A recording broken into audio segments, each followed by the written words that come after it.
From Yankee Stadium in the Bronx, New York, welcome to Phil Rizzuto Day. It's the New York Yankees taking on the Chicago White Sox.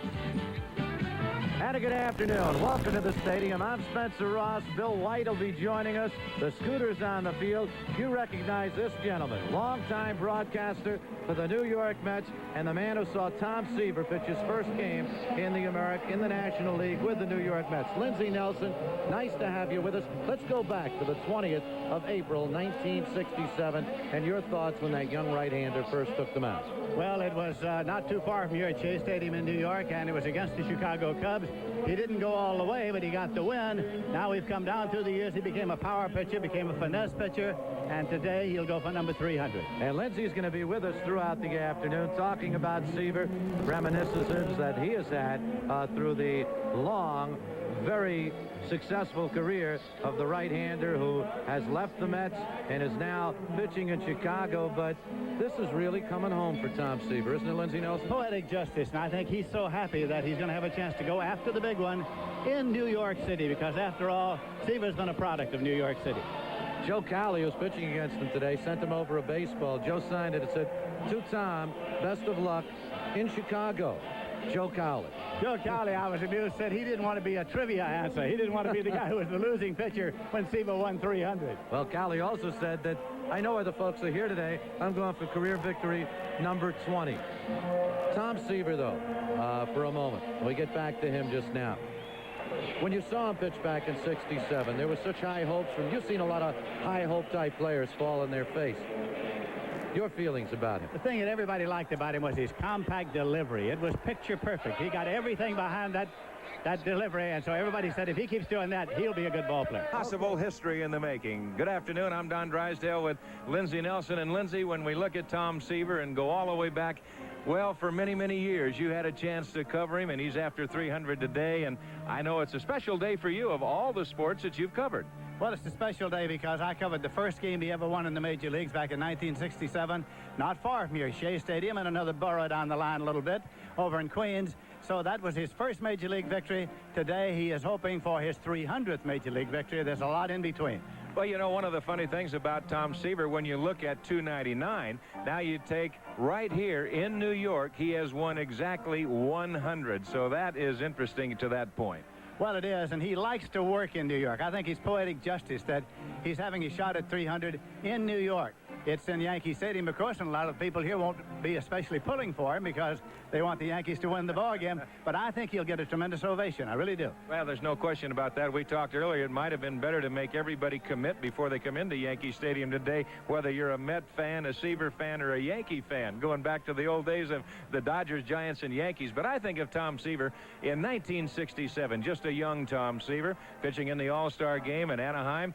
Tony Perez happened to hit the home run in extra innings. I was a winning pitcher, and lo and behold, here's a man going after number 300 this afternoon who had the save in that particular ball game. He had the save. It was his first All-Star game, of course, and he was a very young man. He was 22 years of age, and in the clubhouse, Lou Brock tried to send him on an errand, thought he was the bat boy. That's an interesting story. And, of course, is there one thing, Lindsey, that when you think about Seaver, I look at him now and I think of Seaver, the power pitcher, and wonder today, where Mother Nature has taken away a lot of that power, but don't be fooled, it is still there. Wonder what itinerary that he is going to bring out and face that first hitter with. And looking at Seaver today, Seaver of old, has there been one instance that has really stuck out in your mind? Well, the things that you're talking about are the things that are interesting about Seaver. He's a thoughtful pitcher, and he will be working with implements that he didn't have. As a matter of fact, when he started out, then became a power pitcher, and now he's become a finesse pitcher. Well, when you look at Tom Seaver and you think of of his background, I think the biggest thing about it is that he's a pro. He's been there, and I can't wish him any better luck than you can. And I'm just happy to be here, Lindsey. We both are. Stay tuned. Maybe history in the making. Tom Seaver after victory number 300.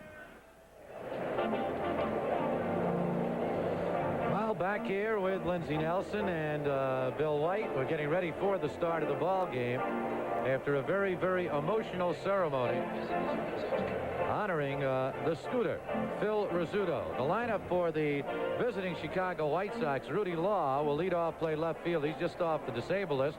Brian Little at second base, bats second. Harold Baines in right field, bats third. Greg Walker, the cleanup hitter, at first base. Carlton Fisk will be behind the plate. Oscar Gamble, the designated hitter, bats sixth. Tim Hewlett at third base, bats seventh. Ozzie Guillen, the shortstop, bats eighth. And Luis Salazar in center field, bats ninth. For the home team, the New York Yankees, they will lead off with Ricky Henderson in center field. Ken Griffey, the designated hitter, up in the number 2 spot. Don Mattingly, who's had a super series thus far with 6 for 10 and 5 RBIs, 3 home runs, bats third. Plays first base. Dave Winfield in the cleanup spot. In right field, Dan Pasqua, who had his first 3 RBI game in the major leagues yesterday, bats fifth. Ron Hassey will be behind the plate. He'll bat sixth. Willie Randolph bats seventh. At second base, Mike Pagliarulo bats eighth. He'll be at third base, and Bobby Meacham in the 9th spot in the batting order. He is at shortstop. On the mound for the New York Yankees, it will be Joe Cowley, the defensive alignment for the Yankees. Don Mattingly at first base, Willie Randolph at second, Bobby Meacham at short, Mike Pagliarulo at third, Dan Pasqua in left field, Ricky Henderson in center field, Dave Winfield in right, Ron Hassey will be behind the plate. And right now, the crowd will come to its feet, and you see right on the bottom of your screen, Metropolitan Opera star Robert Merrill will sing our national anthem. Oh, say, can you see by the dawn's early light what so proudly we hailed at the twilight's last gleaming, whose broad stripes and bright stars through the perilous fight o'er the ramparts we watched was so gallantly streaming, and the Rockies reckless, the bombs bursting in air, gave proof through the night that our flag was still there. Oh, say does that star-spangled banner yet wave o'er the land of the free and the hope of the brave? Robert Merrill, and we'll get back with New York Yankee baseball right after this. Yankee Willie Randolph, he does it all. Pro photographer Fred Conrad, he catches it all with his Canon AE1 program. So advanced to capture Willie's sheer grace at second base. So much camera to follow Willie all the way home. Hey, can I try your Canon? Sure, it's simple. In sun or shade, it's a snap to use. The Canon AE1 program, so advanced, it's simple. Canon, the official camera of the New York Yankees. Fuel-injected Dodge Lancers come with optional turbochargers, and you can't expect that kind of power to stay put. It's the boys' night out, and they're cruising around. The boys' night out, and they're doing the town. They're revving up, heading out, looking for fun. Dodge Lancers. We just can't keep them in the showroom. Strength, pride, tradition. For centuries, the Clydesdales have been known as a special breed. Today, the Clydesdales symbolize Budweiser's dedication to quality, superior ingredients, exclusive beechwood aging, and a distinctively clean, crisp taste only Budweiser can offer. Quality taste, because this Bud's for you. Ready for New York Yankee baseball. Participating advertisers in New York Yankee baseball are your tri-state Dodge dealers who invite you to test drive Poetry in Motion, the 1985 Dodge Lancer. Budweiser for all you do. This Bud's for you. Your Toyota dealer in the extra value package trucks that can now save you big bucks on added features. And by the New York Yankees. Again, the defense for the Yankees, Don Mattingly at first, Willie Randolph at second, Bobby Meacham at short, Mike Pagliarulo at third, Dan Pasqua is out in left field, Ricky Henderson in center, and around in right field, Dave Winfield. Ron Hassey behind the plate. And on the mound, Joe Cowley, who comes into the ball game with a record of 9-4. He beat Cleveland the first game of a doubleheader a few days ago at Cleveland, 8-5, going 6 innings, giving up 7 hits, 2 earned runs. He walked 4, struck out 1, an earned run average of 3.88 for Cowley. And Joe looked around and said, big crowd out here today because I'm going for career victory number 20. Joe Cowley, who has a beat on things, will pitch to Rudy Law to lead it off. Bill White? All right, Spencer. Rudy Law batting .251, 2 home runs, 22 runs batted in. Slap hitter, and he takes the ball. Law will be followed by Brian Little, the second baseman, in the Hal Baines. Game 3 of this 4-game series. The White Sox won the opener 6-5 in 11 innings. Yankees coming back yesterday and beating the Chicago White Sox 8-4. Well, it's 2 balls, no strikes on Law. That's out of play. Bill was saying, telling Lindsay before, Joe has a good sense of humor. He sent the baseball over to Tom Seaver prior to the start of the ball game, and he wrote on it, to Tom, best of luck in Chicago. Joe Cowley. 2 balls and a strike on Rudy Law. Will that stay fair? It's a foul ball into the right field corner. Law will have to come back. Winfield plays it anyway. Law got jammed, might have broken his bat, and did break his bat on this liner into the right field corner. Just barely foul, although Winfield was kind of in our line of vision, and right here you really can't tell.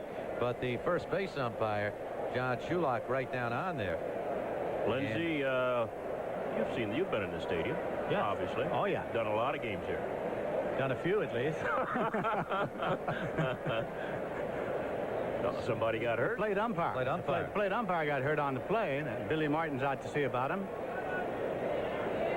Darrell Cousins, and I cannot figure out what he just may have gotten sick. Dean Monahan, that's the gentleman right on the left, the Yankee trainer.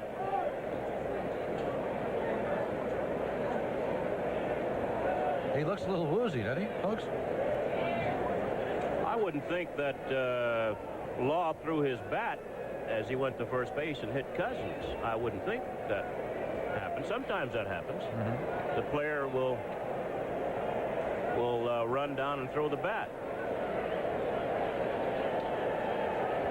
We understand, though, the bat was in front of home plate, and that did not happen. But something obviously is wrong with home plate umpire Darrell Cousins, but he'll stay in the ball game. Catchers have to be tough. Umpires have to be doubly tough. Umpires get no sympathy. That's the difference. No, that's true. That's right. And there are the umpires. Okay, you've got Darrell Cousins behind the plate, John Shulock at first base, Joe Brinkman at second, and Terry Cooney at third. Now, on the subject of umpires, we were out in Texas, and Lindsay, you suffered through heat, although for the Mets there was a lot of ball games indoors at the Astrodome. Players complain about the heat, but the umpires, they've got to be out there all game long. That's a tough chore. They don't get to come in at the end of the inning. That's right. 2 balls and 2 strikes on Law.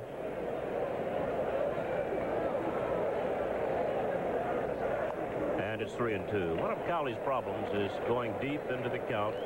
A lot of times he'll get 2 quick strikes, and then he'll end up 3-2.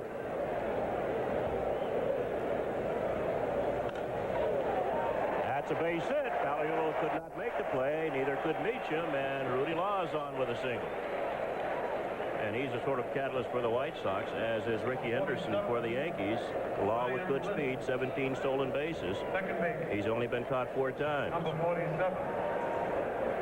Just going to have to see just how healthy he is right now. He seemed to be moving down the line pretty well. That ball getting by Pagliarulo and Meacham. He just come off the disabled list, Rudy Law, with a pulled hamstring. But he does have good speed. Brian Little batting .229. And Cowley makes sure that Law stays close at first base. White Sox like to run. La Russa believes in putting a lot of pressure on the pitcher, the catcher, and the shortstop, second baseman. And of course, it's not that hard to steal off Cowley. He takes a lot of time turning the ball loose. He'll kick that left leg up and keep it up quite a while.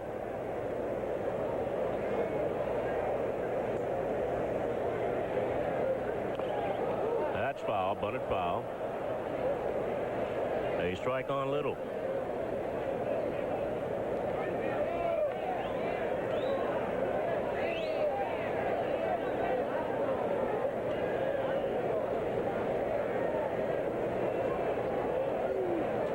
One of the ways to judge pitchers, Lindsay, and you've been around this game a long time, is hits per inning ratio. And Cowley's got an excellent ratio, only 73 hits in 95 innings.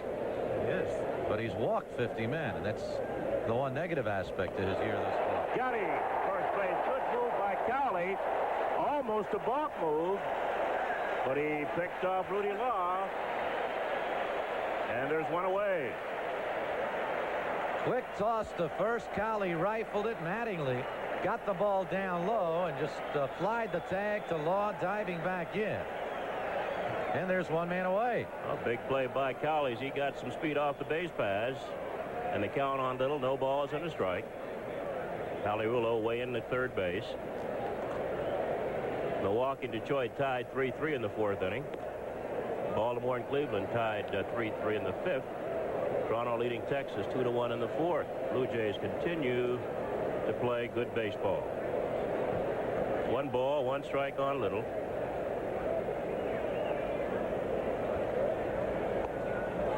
Two and one.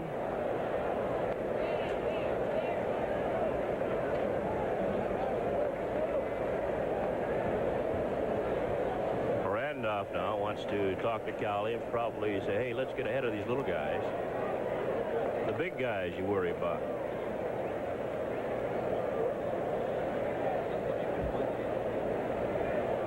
There's Billy Martin. Martin will not wait long with Cowley. Once he gets in trouble, he'll send Mambo Kett out there to kind of kick him a little bit. A lot of pitchers, Lindsay, that you have to kick. You can't pat him on the back, and Cowley's one of those. You've got to get him mad. You have to learn how to treat each one. That's right. Look at Billy. He's upset. 3 balls and a strike on a fella with no home runs and 6 runs batted in.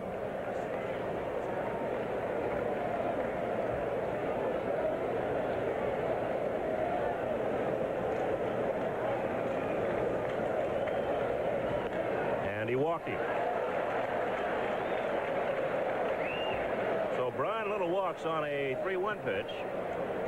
And there's Martin. Another gray hair. Every walk is a gray hair, I believe.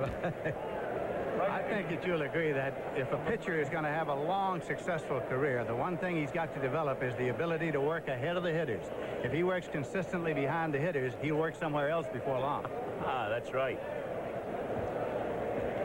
Here's Baines, and he's a toughie. Now, this is the fellow you got to worry about. Baines batting .295, 9 home runs, 63 runs batted in. And he's been hot on this trip, Bill. 10 for 23 since the White Sox left home. Well, you'd like to pitch to a Baines with nobody on base. That's why you don't like to walk the nits and the gnats, as they call them, the table setters.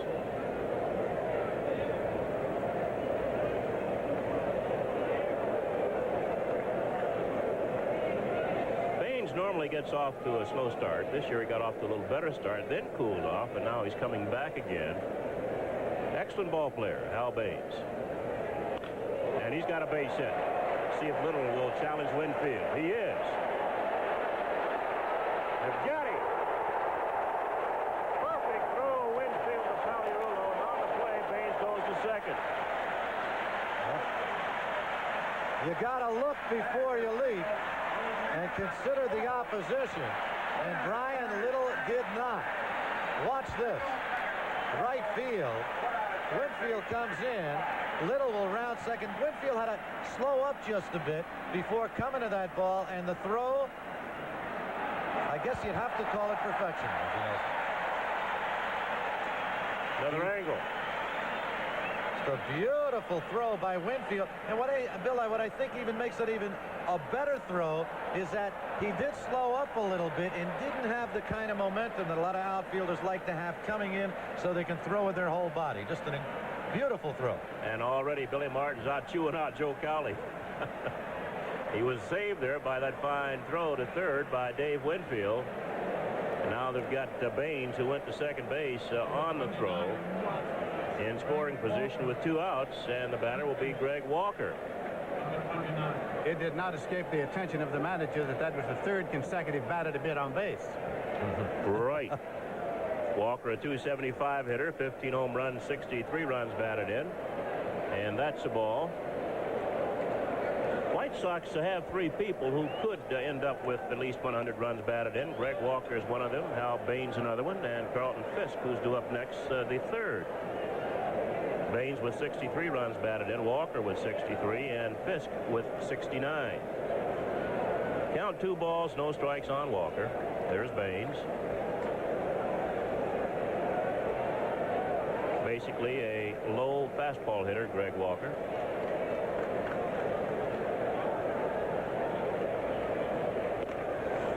And Cowley pitching around him, a 3-0. Notice how most hitters will take their practice swings in the area they want the ball. Yes. And ball 4, Walker walks. Well, Cowley, who had a rough second inning in Cleveland when he beat the Indians last week, he walked 3 batters, went to 3-2 on another. Right here, he went to 3-2 on Law, who singled. Then he picked Law off. 3-1 on Little. He walked him. Baines singled and a 2-1 pitch, and Walker walks on 4 straight. So first and second, 2 out, and the American League's leading home run hitter steps in. Fisk batting .236, 28 home runs, 69 runs batted in. And quickly the Yankees get Bob Shirley up in their bullpen. A strike to Fisk. Carlton in the final year of his contract with the Chicago White Sox. There's Shirley. Fisk has said he'd like to play 5 more years.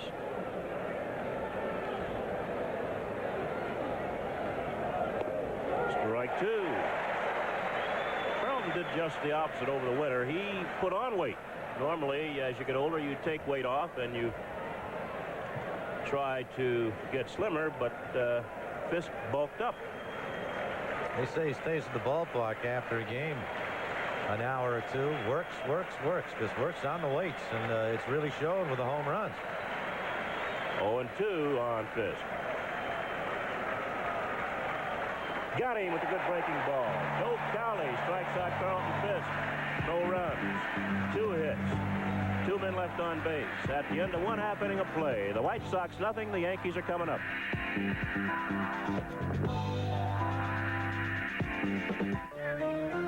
This Bud's for all you guys who know it's how you play the game. This Bud's for you. There's no one else who makes the move the way you do. Come your way. So here's to you.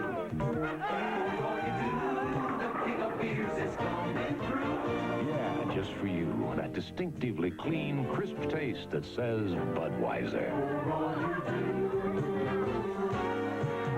do. This Bud's for you. We've had a problem that existed for a number of years, and no administration ever had the guts to tackle it. Broad Channel's an island in Jamaica Bay that's about 15 miles from Manhattan. 850 families live in this island. 3 and 4 generations is not unusual. For almost 50 years, the city of New York has owned the land under our homes. And it took somebody like Ed Koch, who has the chutzpah, to make a decision, and that's what he did. He made a decision and said that the right thing to do with these people is to sell them their land. He put a staff on, had worked with the community, and Ed proved himself over the years to be a stand-up guy, in my opinion, that just cares about people and wants to get the right thing done. We got our sewers, we're getting our water mains, we're getting our parks, and I think he's delivered everything that he has promised to deliver. What really gets my Irish up is when I hear that Ed Koch doesn't care. Ed Koch made a decision to sell us this land. He showed that he cared. Checking out the defense for the visiting Chicago White Sox. Greg Walker at first base. Brian Little at second. Ozzie Guillen, the shortstop. The third baseman is Tim Hewlett. Rudy Law in left. Luis Salazar in center. And Harold Baines around and right. Carlton Fisk behind the plate and on the mound. And he received a big cheer as he came out of the dugout after the White Sox were retired. Tom Seaver, shooting for career victory number 300. He has beaten the Yankees once this year here at the stadium. A 4-2 game in which he went 7 innings, gave up 5 hits, an earned run, walked 5, struck out 6. On the year, 11-8. And his most recent start, he beat the Red Sox by a score of 7-5. The Sox scored 3 runs in the 10th inning to win it. So going for number 300, a long way from that day in April in 1967, Lindsey Nelson. Absolutely, and he went out early today. There's his family right there. There's Nancy and the son. His 2 daughters are there. They're taking pictures to memorialize this afternoon. Tom Seaver warmed up several times. It was almost like a rainy day out there because he couldn't judge when the ceremonies would end, and so he warmed up and stopped and warmed up and stopped and warmed up, and now he's ready to go. And he will face Ricky Henderson, Ken Griffey, and Don Mattingly. With the Yankees to bat here in the bottom of the first, the White Sox fail to score in the top half. Bill? Henderson batting at .353. He has 16 home runs and 46 runs batted in. He's still the #1 hitter in the major leagues. Wade Boggs now at .349 and George Brett at .347. And it's a strike on Ricky Henderson. No score. We're in the bottom half of the first inning.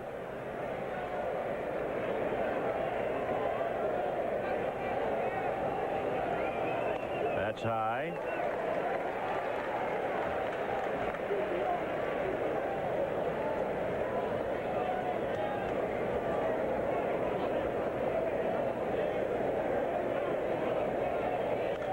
Out of play. 1 ball, 2 strikes on Henderson. Lindsey Nelson, does this sound familiar? Tom Seaver's early years with the Mets.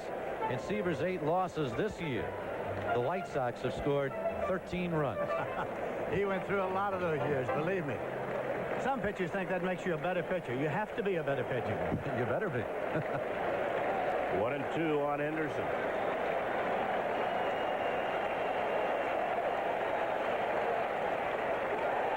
That's got a piece of it. In and out of the glove of Fisk. Count remains 1-2. When Seaver came to the major leagues, he was sinker slider, and then he became a power pitcher. He became a strikeout pitcher. Now in his later years, he's gone back to finesse pitching. He's got a breaking pitch now. I think it's the best breaking pitch he ever had. And he's got a 1 ball, 2 strike count on Ricky Henderson.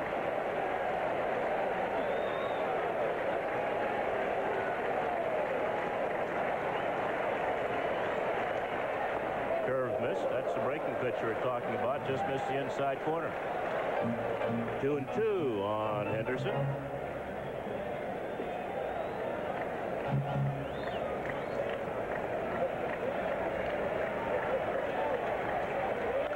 Popped up. Greg Walker along with Fisk. The first baseman takes charge. That's Walker in foul territory. 1 away.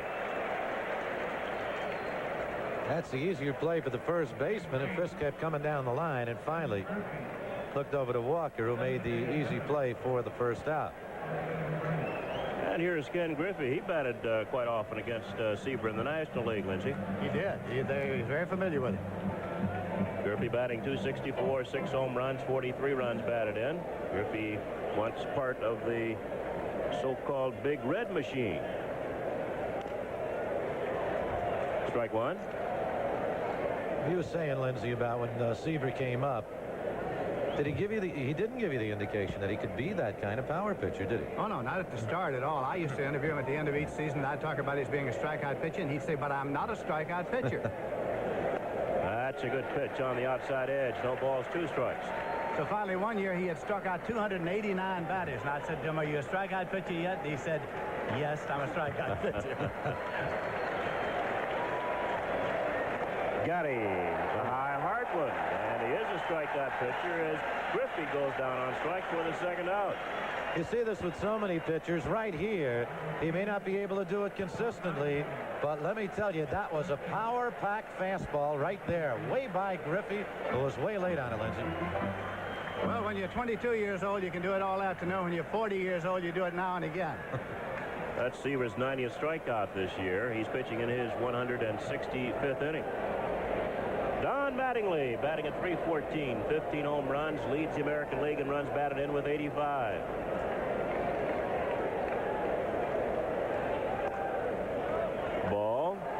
see how Seaver pitches Mattingly. He might want to keep that ball up around the letters.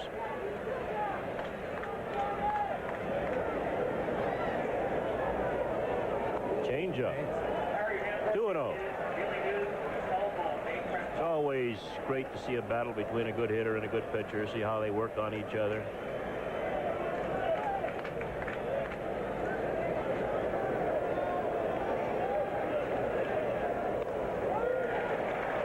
Two and one.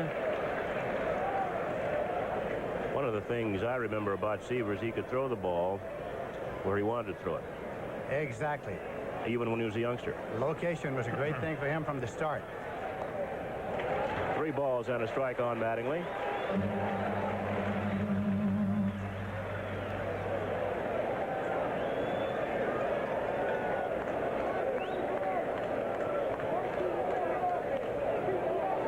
Three and two. Got him inside with the slider.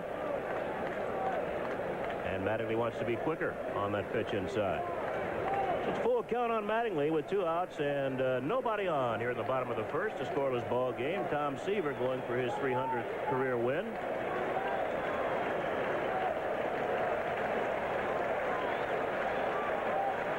Don Mattingly trying to get his 128th base hit this at bat. Out of play. Still 3 and 2. Now the Mets lead the Cubs 3-0. That ball game in the 4th inning. Pittsburgh 4, Montreal 2 in the 4th, and Atlanta leading the Giants 2-1 in the 3rd. Right here, we're in the bottom of the first, no score. 3 and 2 on Mattingly with 2 outs. Base hit, Mattingly. Salazar will play it back in. You can tell that Mattingly's keyed up just a little bit.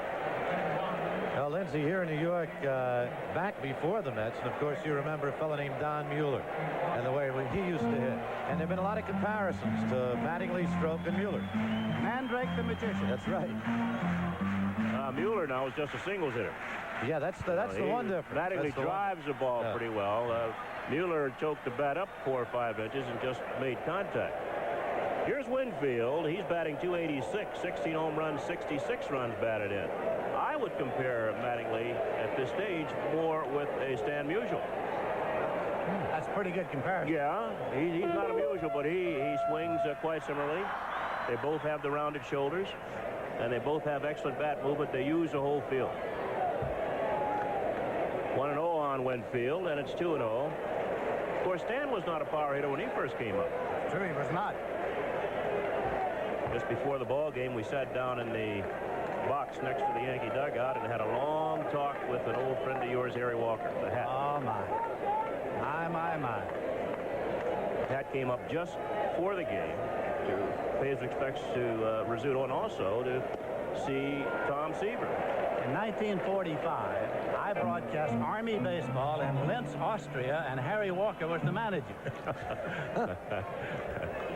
Harry the Hat. Of course, you know, when you talk about the 1946 World Series? Yes. Harry's the guy who got the base hit that scored Enos Slaughter. 2-1 on Winfield, and now it's 3-1. At my home, my phone rang last year, and I picked it up, and the caller didn't identify themselves, and I said, "Who is this?" He says, "This is your manager from Linz." And I said, "Who?"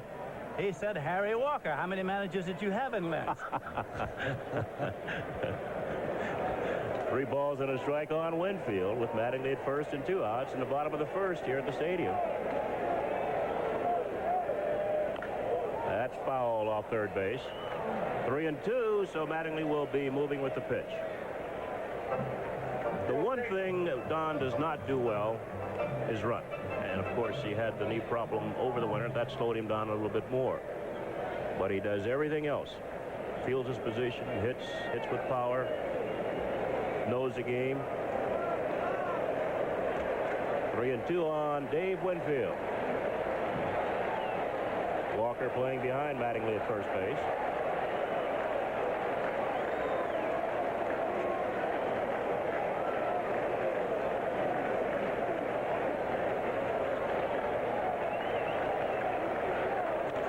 Straightaway center field. Salazar's out there. And the side is retired. The Yankees in the first. No runs, a base hit, and they leave a man. At the end of one, the Yankees nothing, the White Sox nothing. You know how you feel about what you get for your money at some banks. They pay interest that's a joke. Charge big fees for checking. It can drive you wild. So get a City One account at Citibank. With City One, you can combine checking and savings balances to help eliminate fees, earn high money market rates, and transfer between accounts to make your money work harder. So don't get wild. Get a City One account now. It's your city. Citibank. This Bud's for everyone who puts the roads on the map. This Bud's for you. For all you do. The king of beers is coming through. Yeah, just for you. That distinctively clean, crisp taste that says Budweiser. For all you do. This Bud's for you. She was the prettiest girl I'd ever seen, a blue jean American beauty dream, and I was trying to come up with a line that might turn her head. That's when she turned to me and she said, "Do you like trucks?" "I do. Riding up high with a view. There's a 4-lane and a 2-lane too. The trucks go where the roads don't go to. I like trucks. How about you?" Now that lady and I are riding high and we'll be in love forever. And of all the ways for love to go, it was a Dodge brought us together. Well, a big crowd on hand this afternoon as the Yankees and the White Sox play the third game of this 4-game series. And there's the commissioner of baseball, Peter Ueberroth. He was asked to stand, and the fans saluted him. Ueberroth, of course, would like for baseball to continue, Lindsey Nelson, and he has come up with some suggestions. Well, we'd all like for baseball to continue. You can bet on that. By the way, this copyrighted telecast is presented by authority of the New York Yankees and WPIX and is intended solely for the private, non-commercial use of our audience. Any publication, reproduction, retransmission, or other use of the pictures, descriptions, and accounts of this game or any segment without the express written consent of the New York Yankees is prohibited. Well, we're playing the second inning here of a scoreless ball game, and the White Sox will send up Oscar Gamble, Tim Hewlett, and then Ozzie Guillen against Joe Cowley. Cowley worked out of a problem in the first inning when he gave up a leadoff single to Law. Then picked him off first base, walked Brian Little, gave up a single to right field to Hal Baines. Little tried to go to third. Winfield threw him out. Then he walked Greg Walker and came up with a big curveball to strike out Carlton Fisk for the third out. So here's Gamble batting an even 200 with 4 home runs and 20 runs batted in.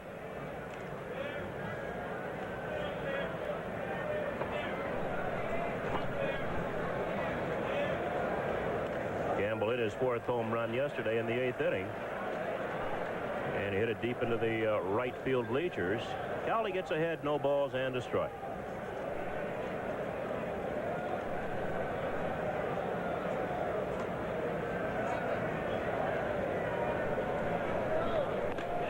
Wide, 1-1.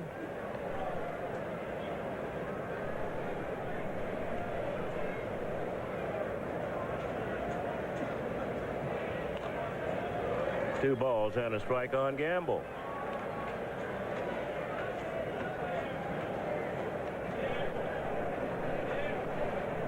Well, Cleveland's taken a 4th lead over Baltimore in the 6th inning now.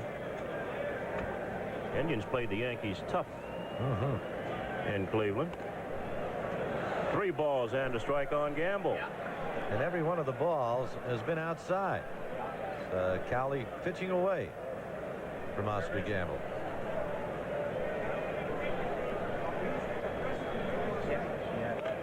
And ball 4. Cowley walks Gamble. That's the 3rd walk given up by Cowley, and we're just in the 2nd inning. And that'll bring up Tim Hewlett, the 3rd baseman. He's hitting .271, 3 home runs, 26 runs batted in. Joe Nossick, the first base coach, talking to Gamble.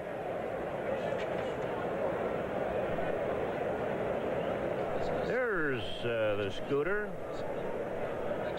Phil Rizzuto with his wife Cora and the former president of the United States, the Honorable Richard Nixon. Strike one on Hewlett.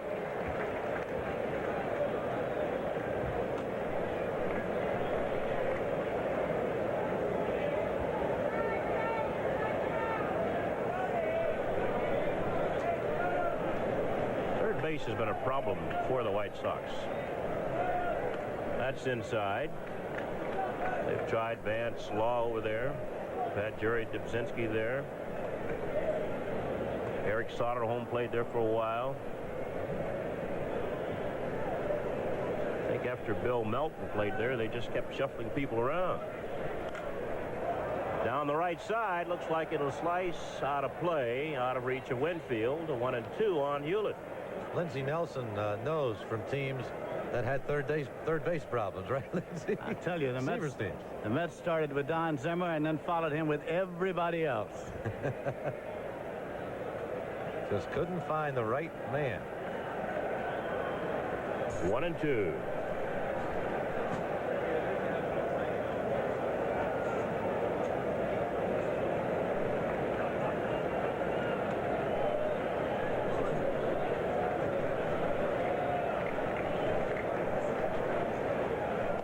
A little bit high, 2-2 on Hewlett. Cowley's 0-1 lifetime against the Chicago White Sox. That was a game, and I believe that was a game that Yogi Berra's last game, when Cowley walked the winning run in Chicago. Into center field, Henderson got a late start, and he will not get there, and it's a base hit. So the White Sox have runners at first and second as Henderson got just a bit of a late start. Now with those stands full up top, it's hard to see the ball coming out. And Henderson was a little slow in going for it. So first and second, nobody got. Going back to that game that Cowley did lose to the White Sox, he pitched a strong ball game. Watch it again. You see Henderson slow in getting after it. And by the time he does move forward, it drops in, and Gamble alertly halfway, and then realized he could make it to second base. In that game, Cowley walked Ozzie Guillen with the bases loaded in the ninth inning to lose it. Here's Guillen again. Meacham, and he'll turn two. Bobby Meacham, a 6-3 double play, and once again, Joe Cowley has gotten some help. Moving to third base is Gamble. Well, the ball smacked by Guillen. Looks like it might go through, but Meacham comes over, cuts it off, makes the play himself, and throws on to Mattingly to double up Guillen, with Gamble moving to third. Play by Meacham as he picked it up nicely and did what he had to do, doing it all by himself. Oh, Gamble over third base with 2 outs now, and here's Luis Salazar, the center fielder. He's hitting .211, 6 home runs, 28 runs batted in. He takes a strike. Salazar, an excellent bunter. Might try to surprise here, and Palliarula, of course, will have to be alert at third. Another good breaking ball. No balls, 2 strikes on Salazar. No score, playing the top of the second.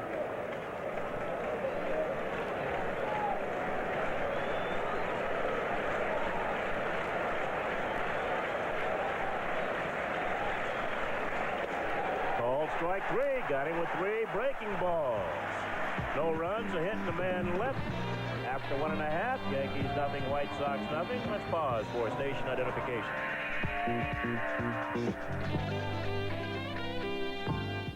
Rizzuto, what are you doing here so early?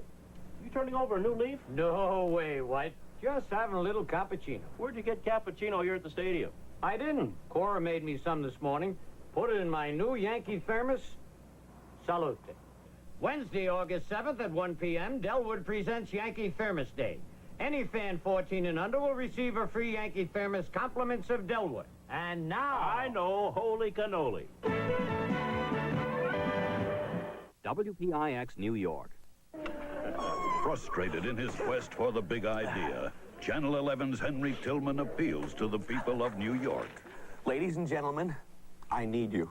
Help me find a way to tell New York that Channel 11 is bigger and better than ever. If you love our movies, our comedies, our news, our Yankee baseball, send your big ideas to me, Henry Tillman, Box 1100.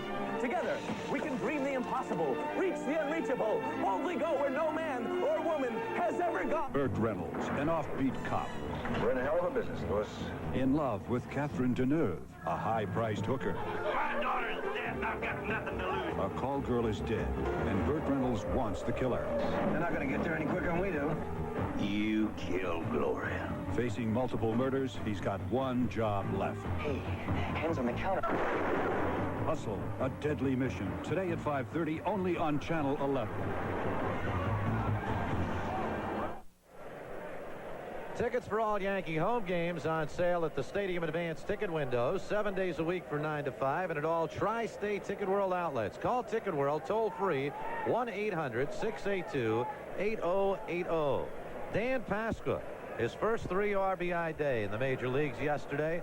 A home run and a single to lead it off against Tom Seaver. Bill? Pasqua batting .215, and Seaver shows him the big slow curve. He has 4 home runs, 10 runs batted in. Seaver's 2-0 lifetime against the Yankees.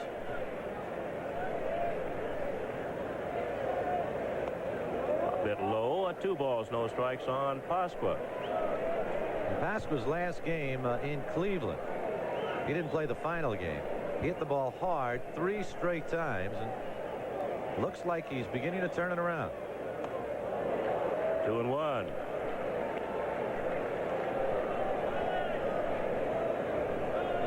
Pasqua will be followed by Ron Hassey, then Willie Randolph.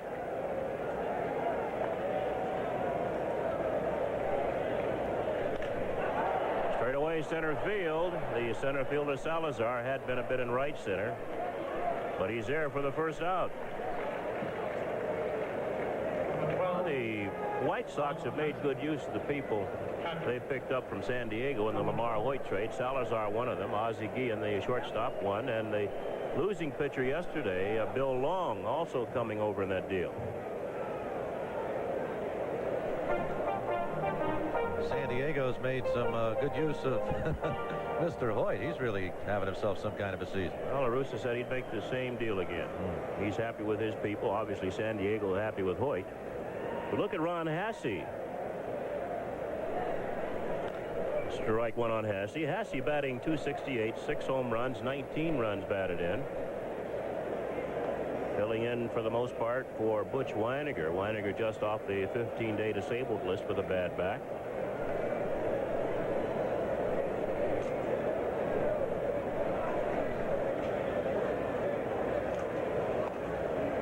A ball and a strike on Hassey. Question for both of you. You were a teammate of Bob Gibson's. You saw Seaver pitch. And throw Sandy Koufax in there. The 3 of them, and I think maybe it's a sign of greatness of any pitcher. The left field, and almost misjudging the ball was Rudy Law, but he recovers, and there are 2 outs. Okay, look, we're going to take a look at Tom Seaver pitching early, and this is what I was bringing up, Lindsey Nelson. This could be 15 years ago. It could be today. It's that same motion. Looks exactly the same. Same with the Gibsons and the same with the Koufaxes.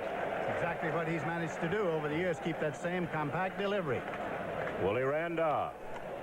Guillen at short has a nice hop as he charges the ball, and that'll retire the side. 3 up and 3 down for the Yankees. We've played 2. Yankees nothing. White Sox nothing.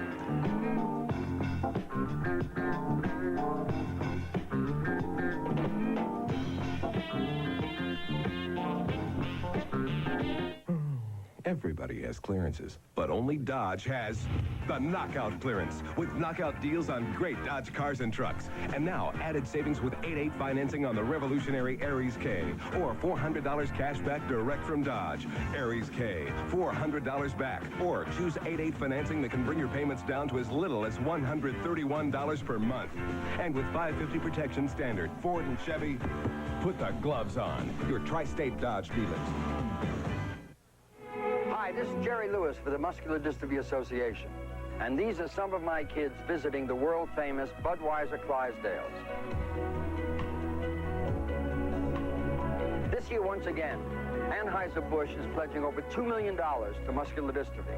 So look for these displays wherever you buy Bud and Bud Light. It's your chance to join the fight against muscular dystrophy. And thank you from all of my kids.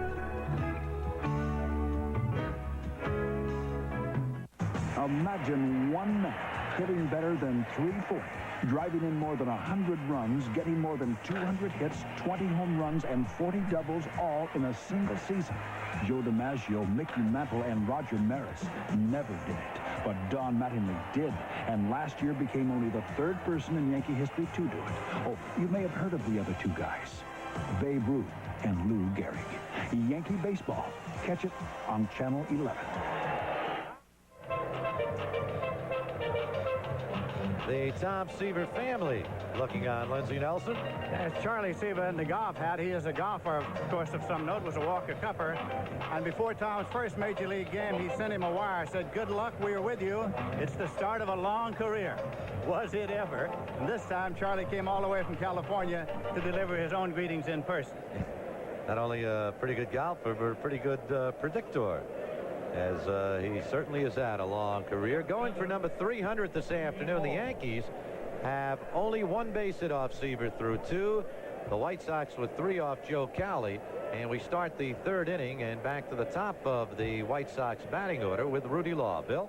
All right, Spencer. Law led off the first inning with a single, and then Cowley picked him off. That pitch is low, ball 1. Boston playing at Kansas City, no score there in the second inning. Later on, Minnesota, California, and Seattle playing out in Oakland. A ball and a strike on Law.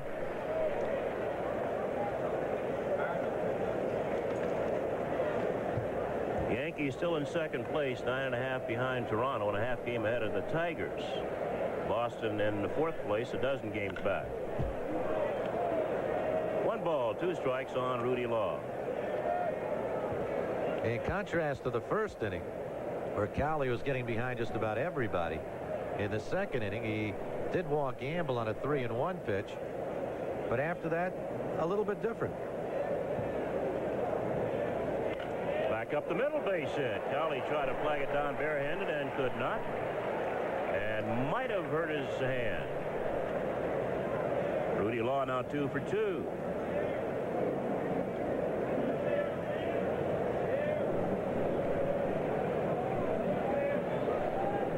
Joe got the bare hand out, but let's watch it again. Let's see if it does tick off him. Might have just grazed his pinky, huh, Bill? I believe so. Home plate umpire Darrell Cousins went out to find out if Cowley was okay, and he doesn't want to throw, so he must be all right. Here's Brian Little. He walked in the first inning, and after Law was picked off, Bain singled. Little tried to go to third, and Winfield threw him out.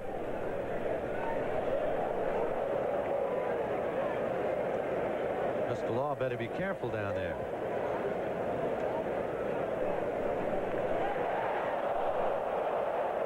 I think if Rudy Law allows Cowley to pick him off again, he'll have to keep going through the dugout and on up into the clubhouse, Lindsey. I think you're right. Because I'm sure LaRusse would be very, very much unhappy with him. See the scores. Pitch out, and they're going to have him. Well, they guessed right. Law, who's stolen 17 bases, just back off the disabled list. The Yankees call the pitch out at the right time. The throw's a little bit high, but there you see Meacham applying it on the kneecap of Rudy Law as he came sliding in. So it has not been a good base running day for Mr. Law. And the count, 1 ball, no strikes on Little. Good play by Hasse and the Yankees calling the pitch out. Now it's 1-1 as they guessed properly and correctly.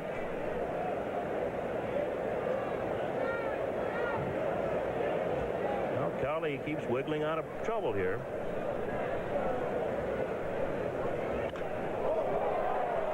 Dave Winfield on the edge of the warning track. Now he'll come in for out number 2. We mentioned Little, no home runs this year and just 6 runs batted in. That might be about as far as he can hit the ball. Here's Baines. He can hit it out of here. Baines single to right field in the first. He's now batting at .296. Having an excellent road trip, batting over .430. Ball 1. Baltimore and Cleveland now tied 4-4 in the 7th inning. Texas has taken a 4-3 lead over Toronto in the 7th. 2-0 on Baines.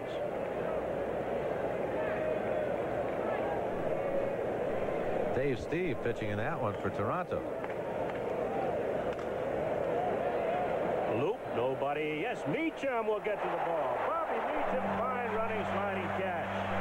And that'll retire the side. No runs, a base hit, nobody left. After 2.5 innings of play, Yankees nothing and the White Sox nothing.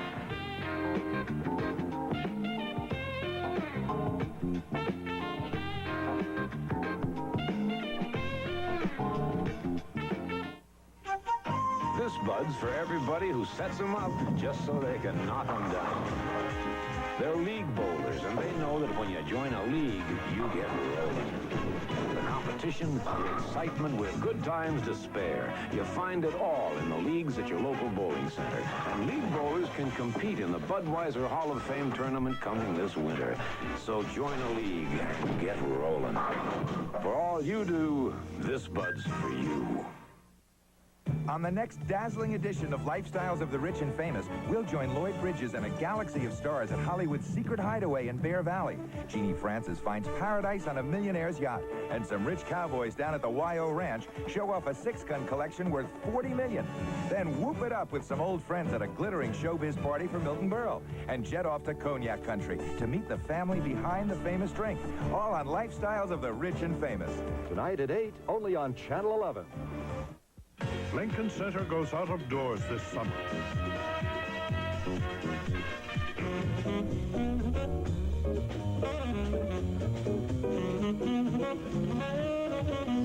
Four weeks in August. It's free and there's something for everyone.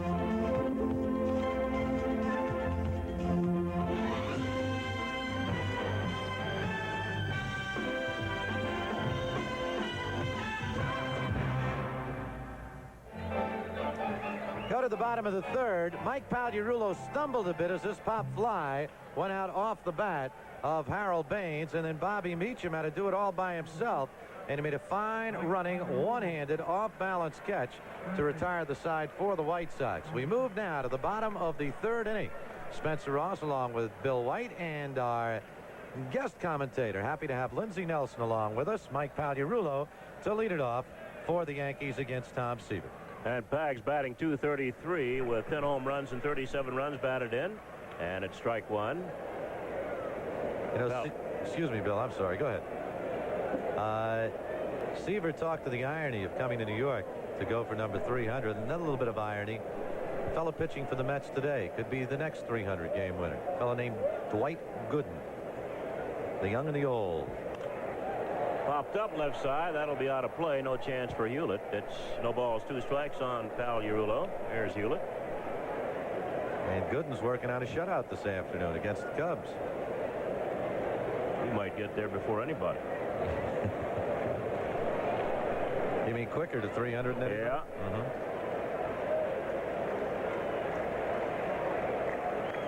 0-2 on Pags. That'll be out of play. No chance for Hewlett or Carlton Fisk. Reds leading the Dodgers 3-0 in the 5th inning. Phillies playing the Cardinals in St. Louis. No score there. They're in the 4th. And right here we're in the bottom of the 3rd of a scoreless game. Yankees trying to keep Tom Seaver from winning his 300th at their expense.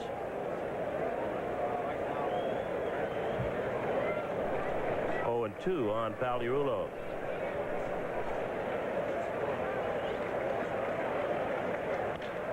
Through the right side, base hit. So Pags got an 0-2 fastball and drilled it through the right side. Yankees second hit off Seaver. Lindsey Nelson, all the years you've seen Tom Seaver pitch, how many times have you seen a base hit off him on an 0-2 count? Very few. Very few. Here's Meacham. Meacham batting .231, no home runs, 32 runs batted in. I wasn't expecting you to give me the number, but that's something you very rarely see. Quite true. Well, the Cubs have gotten on the board. Mets now lead 3-1 in the 5th inning. Meacham takes the ball.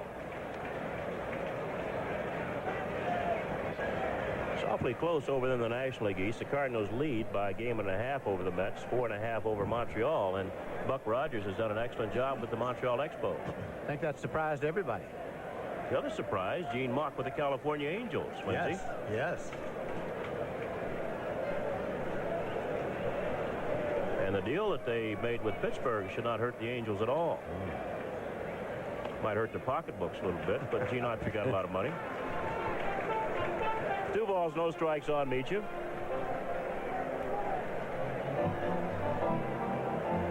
Pick up people like Candelaria and Holland in one fell swoop, boy. It's got to help your club.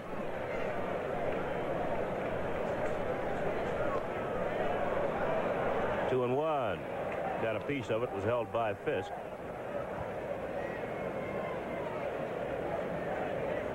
Yankees trying to pick up a run. They would like to get Palirulo in scoring position against Seaver. And Meacham playing with a badly sprained wrist. Hasn't been swinging the bat that well. Now they let him swing it, and he fouls it back. 2-2.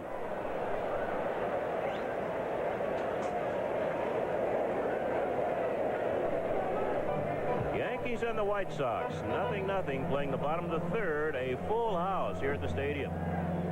Phil Rizzuto Day. And also Tom Seaver trying for his 300. Billy Martin flashing signs for Gene Michael. Runners going. Lifted to center field. Salazar. One away. And Pags goes back to first base. Well, they had to hit and run on 2-2, and Meacham lofted one to center. Boston's now taking a 2-0 lead over Kansas City. They're in the third inning. Royals have moved within 3 of California, and they did it because of a couple of guys. First of all, George Brett has been named American League Player of the Month, and Brett Saberhagen has been named American League Pitcher of the Month. What a season he's having. We've talked about it often. Lindsey Gooden's getting all the publicity, so to speak.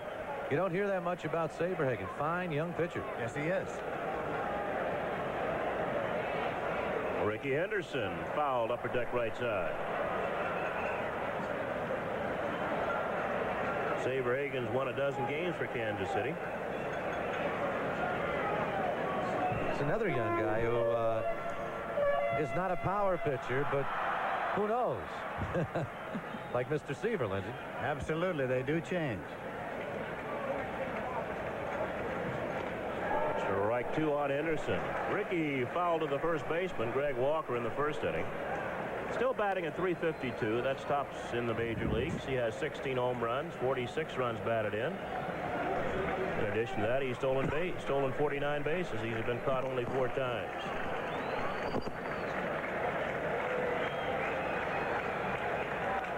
Out of play down the right side.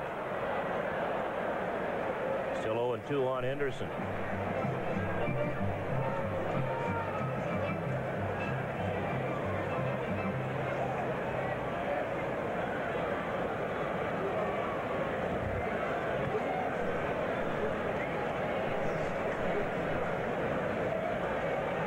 Where there's no lost motion.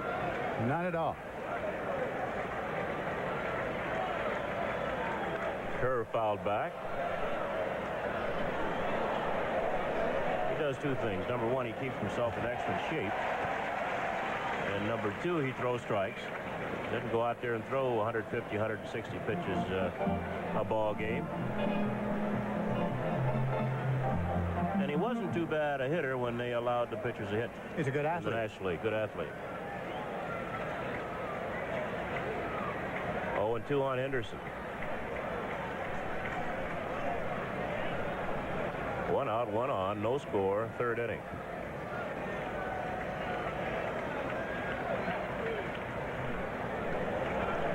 One ball, 2 strikes on Henderson. Seaver, of course, has had ups and downs in his career, as anybody would have who's been around a long time. He says the low point was 1982 at Cincinnati when he hurt his arm. Won 5 and lost 13 and didn't know where he was going from there. 1-2.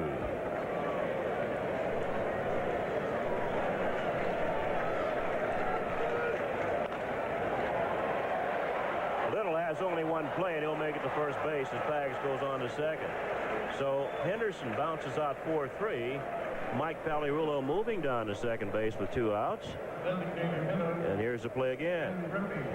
A good play by Little, who gets over to take the hit away from Henderson. Knows he has only one play. That's the first base, with Pagliarulo advancing to second. So with 2 outs, it'll bring up Ken Griffey. With all the highlights in Seaver's career, there's one semi-highlight that sticks out because it didn't take place. It was the near-perfect game against the Cubs, Lindsey Nelson. He calls it his imperfect game. Yeah. A one-hitter, Jimmy Qualls. Who? That's Jimmy Qualls. Ken Griffey has a base hit. Baines has a good arm. Pagliarulo sneaks in behind Fisk, and the Yankees lead 1-0. Oh, Ken Griffey jumped on the first pitch from Seaver, single through the right side. Baines made it close at home. We'll watch it again. As Bill said, Baines has a good arm, but with 2 men out, Pagliarulo is off and running. And watch this head first slide as Baines' throw comes in. It's up too high. If it's on the money, perhaps it could have been a play at the plate, but the throw up too high, and Pagliarulo with a real good head-first slide, and the Yankees have taken a 1-0 lead. No chance for Fisk here as he has to go high to get it. So Ken Griffey has just driven in his 44th run, giving the Yankees a 1-0 lead in the 3rd inning, and the batter now is Don Mattingly. Mattingly got the Yankees' first hit off Seaver, a single to center field with 2 out in the 1st inning. Little here with the backhand flip to Guillen, and that'll retire the side. Yankees pick up a run on 2 hits, and they leave a man on base. On the Dodge scoreboard, the score at the end of 3. Yankees 1, White Sox 0.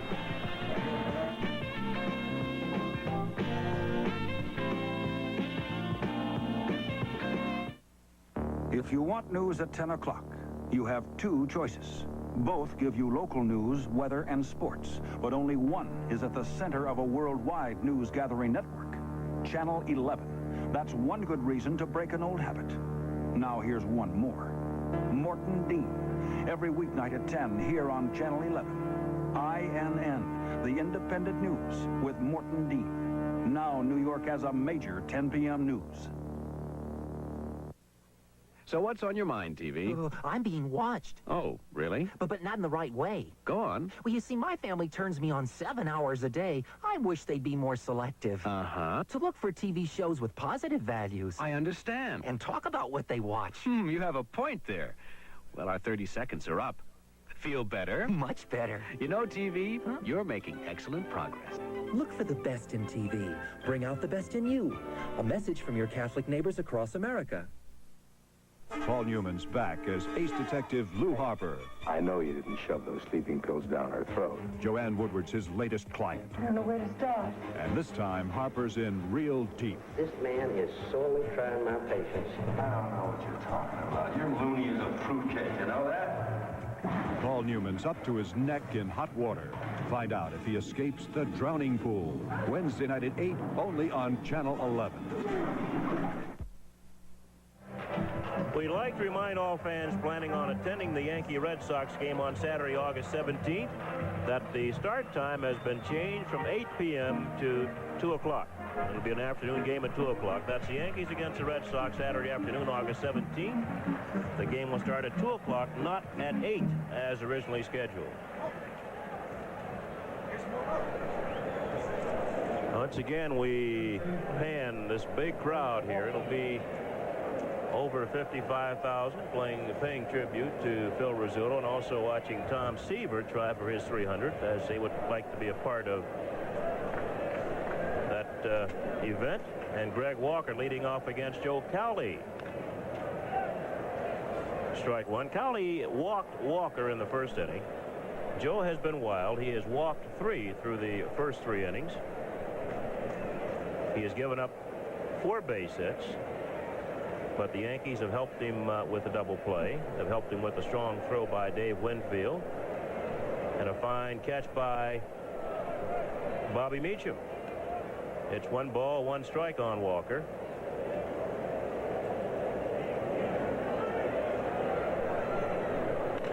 base hit. Henderson will cut it off, and he'll overthrow Randolph, and Mattingly will back up. A lot of people say, well, what's a first baseman for? That's what he's for. Exactly. Walker singles into left center field. A good play by Henderson, holding him to a single. As we watch it again, Walker getting around late on a looked like a hard slider down, but he likes a pitch down.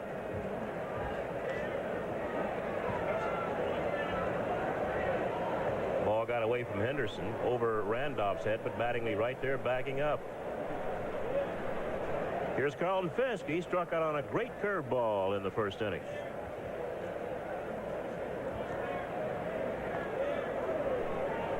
Walker will not steal.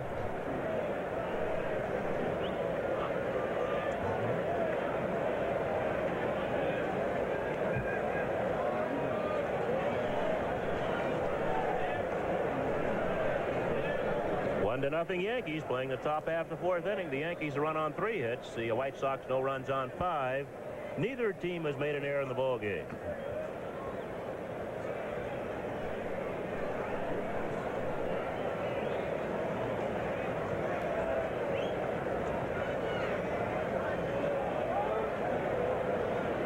There's a funny kind of pressure. There's a funny kind of air here at Yankee Stadium today. They're the folks who are rooting for the Yankees, all excited about Phil Rizzuto.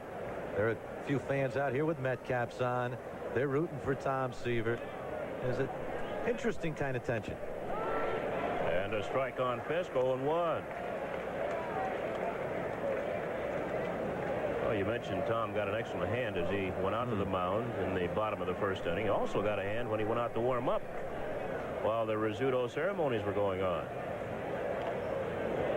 2 strikes on Carlton Fisk. I think he expected to get that hand, and I think he would have been disappointed if he had not received it, because he remembered when he came here to Yankee Stadium for the All-Star game in 1977 after having been traded to Cincinnati. He got a great ovation from the fans here. Greatness is always appreciated, and truly the greatest pitcher the New York Mets have ever had, and a future Hall of Famer, no doubt. 0-2 on Fisk. Pitch shot, but Walker's not going. I don't think. Let me see how many stolen bases Walker has. That might have been a wasted pitch, because Walker obviously doesn't have good speed. But you say he's got 5 stolen bases. He's got been caught twice. Inside, 1 ball, 2 balls, 2 strikes on Fisk. Here's Tom Seaver. In front of Seaver is the White Sox manager, Tony La Russa, right there. He's having fun. White Sox 6.5 behind California in the West. They're in 4th place over there. 2 games over. They have won 51, lost 49. Talk about the popularity of Tom Seaver. Now look back. This is 1969. That's the way Lindsey Nelson would say it. 1969, right? Exactly. 2-2 on Fisk.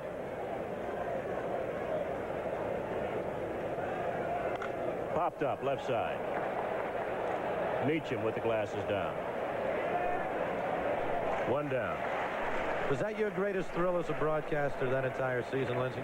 Well, not so much the entire season, because they didn't make their move until August, so it was a rather short time for the run. But my greatest thrill was the final game of the World Series, the 5th and final game, because I suddenly realized that the New York Mets, who had been jokes for 7 years, were right before my very eyes becoming champions of the world.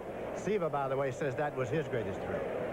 I said that to a colleague of yours, Bob Murphy, that to appreciate what you had to go through for those early years, come to work every day, it had to be tough. We had to try to explain some things on the field were inexplicable. Yeah, but you had Stingel. We did. Help you explain. That was the greatest help in the world, believe me. 1 ball, no strikes on Gamble. Gamble walked in the second. 1 of 3 walks given up by Cowley. Yankees leading 1-0 in the 4th. And Cowley going at Walker. Stengel never called Tom anything but Seavers. We had Roy Seavers in the league, of course, and that's close enough for Casey. If you're Seavers, you'll be Seavers. That's all.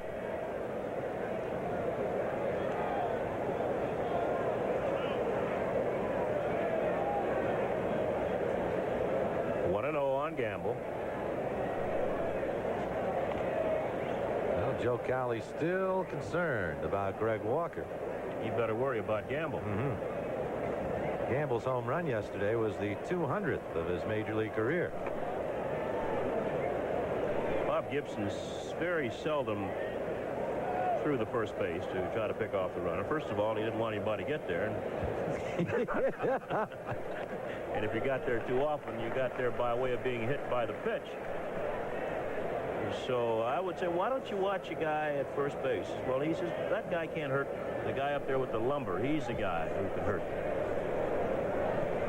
First, I got to scare him, then I got to get him out. 1-1 on Gamble. Ooh. And Hasse gets popped on a mask again. 1-2. That's the second time this inning. I think it's kind of interesting when you mention Gibson. As we watch this again, boom, right off the mask. Things haven't been going too well in Atlanta with the pitching staff since your old buddies left that town. Bill? No, they were upset with Gibson's attitude toward winning. He wanted to win. He wanted to win every ball game, and sometimes you say, well, maybe I'll lose this one. Or you have an excuse, and Bob didn't like it. He didn't take excuses. I think one of the greatest feats that I won't say greatest feat, but Bob Gibson, after being hit by a line drive off the bat of Clemente, breaking a leg, continued that inning. I remember that. 1-2 on Gamble. Wide, 2-2. Walker back on the snap throw from Hasse. Hasse does that very well. 2-2 on Gamble. 1 out, 1 on. Yankees leading 1-0 as we watch Hasse again from his knees.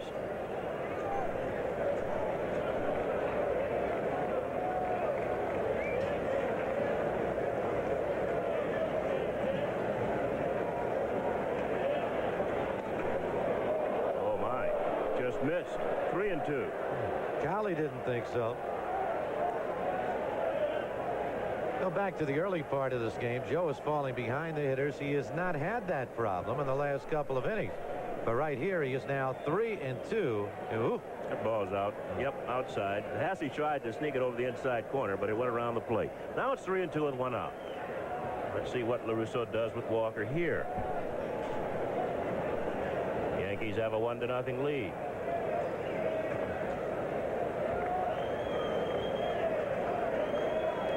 And he's going out of play off to our left.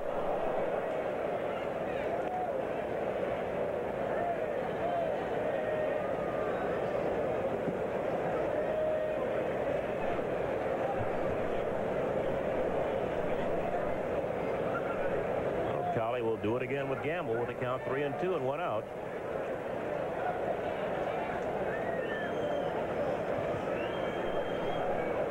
Runner going. And that's a base. No, it's foul. Slice foul. Oof.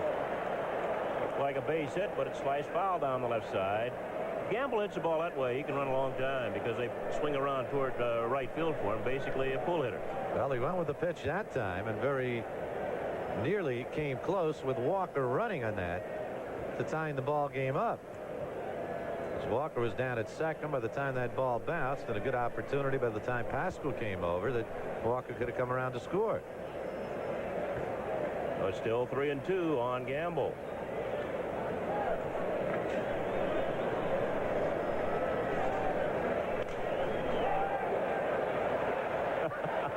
Walker put on the brakes and hustled back to first base on that little popper to Randolph, and there are 2 outs.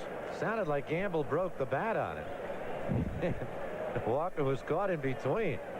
Big stroke, but not much on it. And there's Walker. You see him out of the corner of the screen when Randolph grabs it. There are now 2 men away as Walker retreats. So let's see right now if Cowley was going to pay a lot of attention to Walker. It was not a big stolen base threat, but he can run a little bit. or concentrate instead on the batter, Tim Hewlett. Well, he's going for Hewlett or going for Walker instead of Hewlett. Hewlett singled to center field in the second inning. So he's 1 for 1. Yankees have a 1-0 lead. Oh, one strike. Tough inning for Ron Hasse. It's one of those looks like, what am I doing here? This is dangerous back here. Whoops, third time off the mask in this inning. He's got to get that glove a little higher, hide behind it, blink his eyes or something. Hasse doesn't use that little throat protector that most catchers have been using. He does have a little bar underneath which helps protect his throat. He might reconsider. He's been getting popped on that mask quite often lately. Curve missing, 1 ball, 1 strike on Hewlett. Yankees got their run in the bottom of the third. Fowler led off with a single. Meacham fly to center. Henderson bounced to second. Fags going to second. Ken Griffey singled through the right side for the Yankee run. Atlanta 2, San Francisco 1 in the 5th. Pittsburgh leading Montreal 4-3 in the 6th. And right here, the Yankees leading the Chicago White Sox 1-0 in the top of the 4th. 1-2 on Hewlett.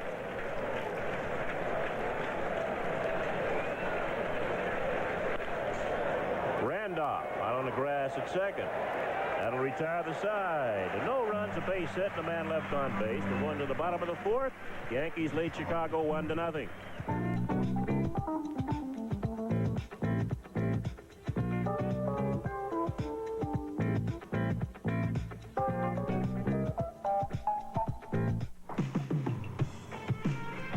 To everyone in the spotlight, before the show begins, this Bud's for you. This Bud's for you. There's no one else who does it quite the way you do. The way you do. So here's you. For all you do, the king of beers is coming through.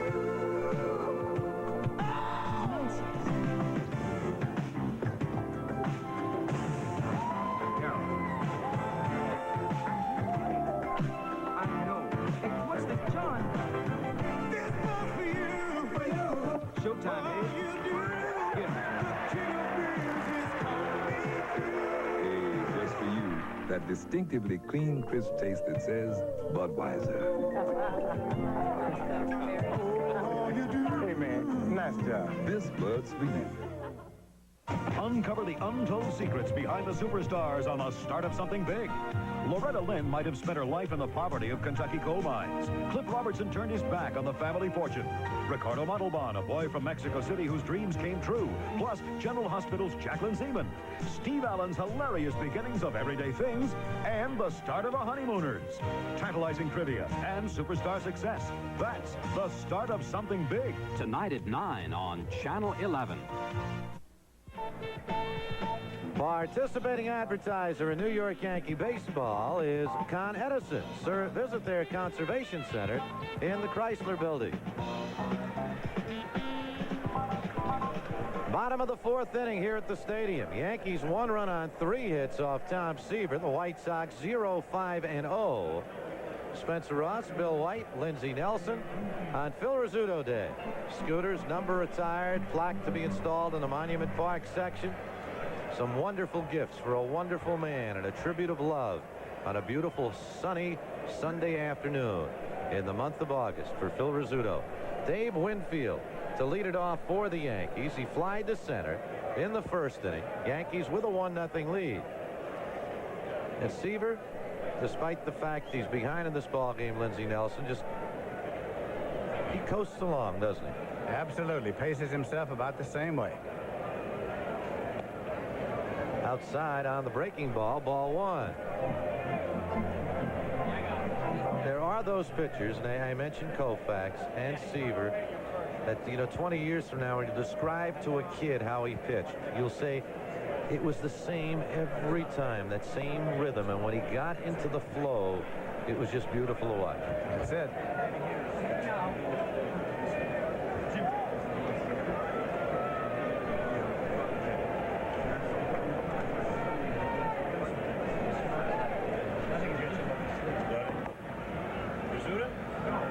strike, 2-1. He mentioned the disappointment when he hurt his arm in Cincinnati. I think the most disappointing moment of Tom Seaver's career, though, was the day, June 15th, some years back, when he was sent from New York. 1977. Here's a strike, 2-2. Sometimes known as the Wednesday Night Massacre. Remember the following day in the locker room, and I happened to be there, he was just too emotional to even speak, grabbed someone's pen and wrote his thoughts on a piece of paper. Matter of fact, I'm a great base. I have that piece of paper at home. Just a sad day for one of the all-time greats. And the Winfield bat goes flying into the White Sox dugout. He's been doing that lately, hasn't he? Had one game in Cleveland, the final game in Cleveland, he threw it 5 times.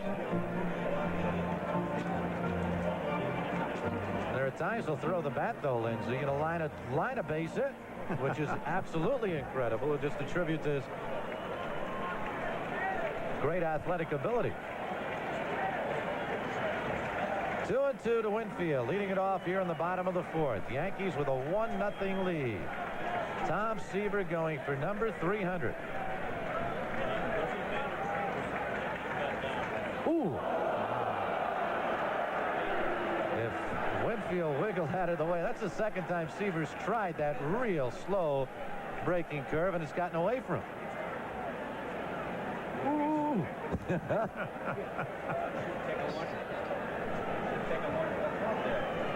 Watch Seaver on the delivery here.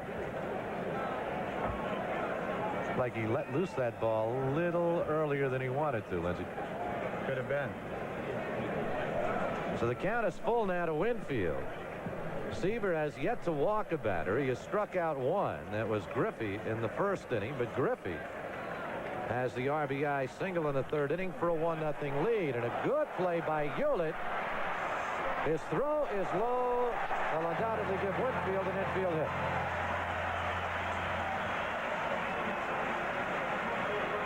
Lindsey Nelson, another aspect of Dave Winfield's game is the way he gets down the line. They're going to call it an error on Hewlett. I thought he made a good play, but the throw is off the line, and they felt he should have had him. Gets up. Well, they might have had him by half a step, I think.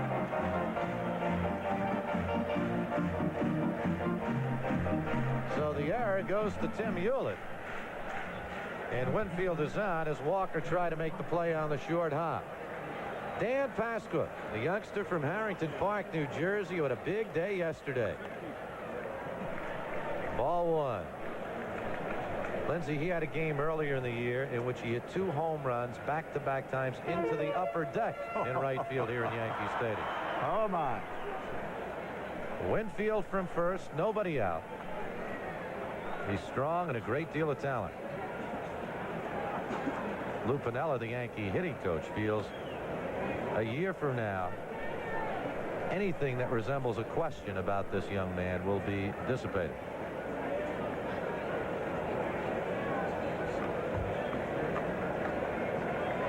Here's the batting coach, who could stroke that ball pretty well. 1-1.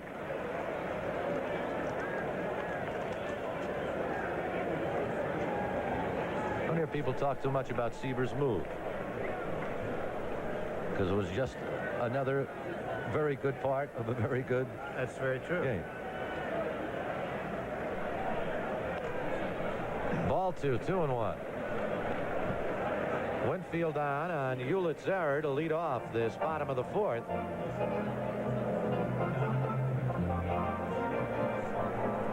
We have not gotten an attendance figure yet, but there are 50,000 plus. There are a lot. A lot of people. They were here early, too. I came out very early, not having anywhere else to go. I wanted to get off the street, and I got here early, and there were a lot of people out there, really. Yeah. Traffic was terrible coming across the George Washington Bridge there. Pitch fouled away. Jerry Azar, one of the local sportscasters, walked by before. He said, boy, he said, you're a sports fan, and you can't be happy today you better take a good look at yourself in the mirror. Absolutely. I'm awfully glad I didn't miss this. This is one of the great days in sports, really. We're happy to have you with us. Lindsey Nelson, one of the original announcers for the New York Mets. Been doing a lot of football this winter. Still doing baseball on the CBS radio network. Right. Nice folks over there. Frank Miller, Dick Brescia. 2-2. The count to Dan Pasqua with Winfield on at first. Nobody out here in the bottom of the fourth. 1-0 Yankees.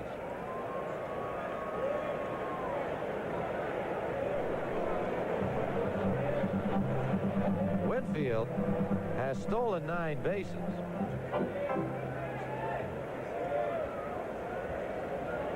Two-two pitch.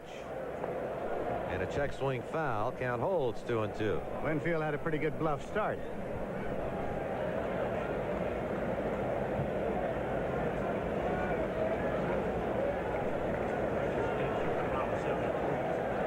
Well, Texas has now moved out in front of Toronto 7-3 in the 7th inning.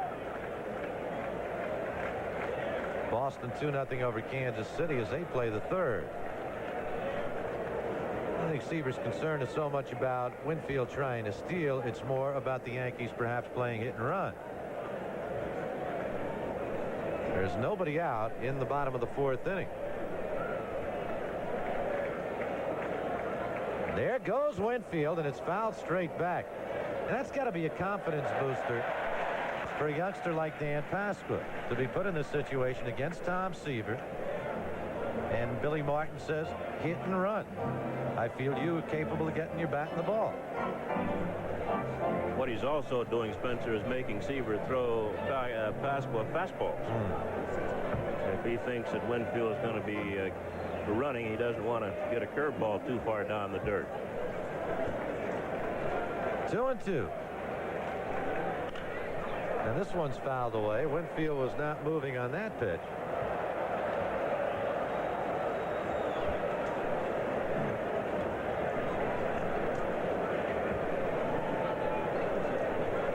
Pasqua fly to center in his first at bat. Seaver has given up but 3 base hits. Pagliarulo scoring the lone run of the ball game in the 3rd inning. There's Winfield from first. And there goes Winfield. The 2-2 pitch hit to Walker. Has but 1 play to first base. So Winfield running on the play puts the Yankee runner into scoring position with 1 man out here in the bottom of the 4th inning.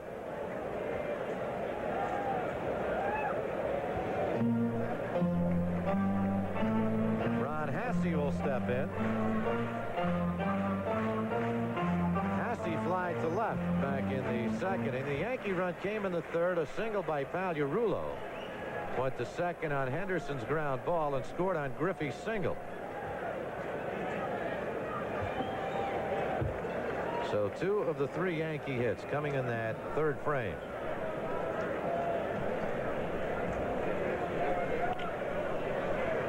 Strike 1 foul.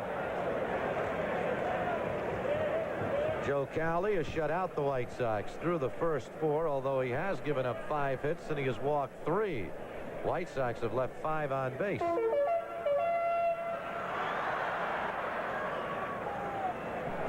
Cowley aided by 1 double play. Winfield from 2nd.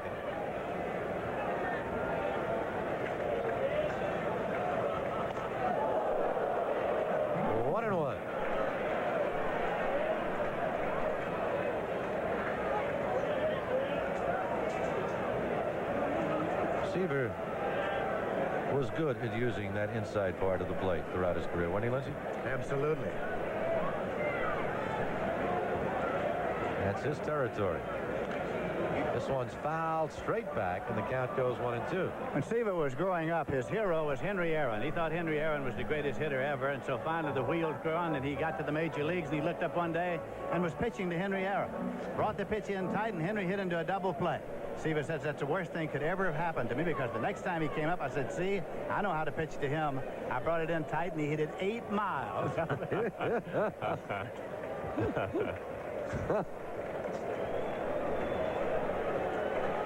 1-2 to Hasse with Winfield at 2nd, 1 out. and it's fouled away. Yankees with a 1-0 lead here in the bottom of the 4th inning.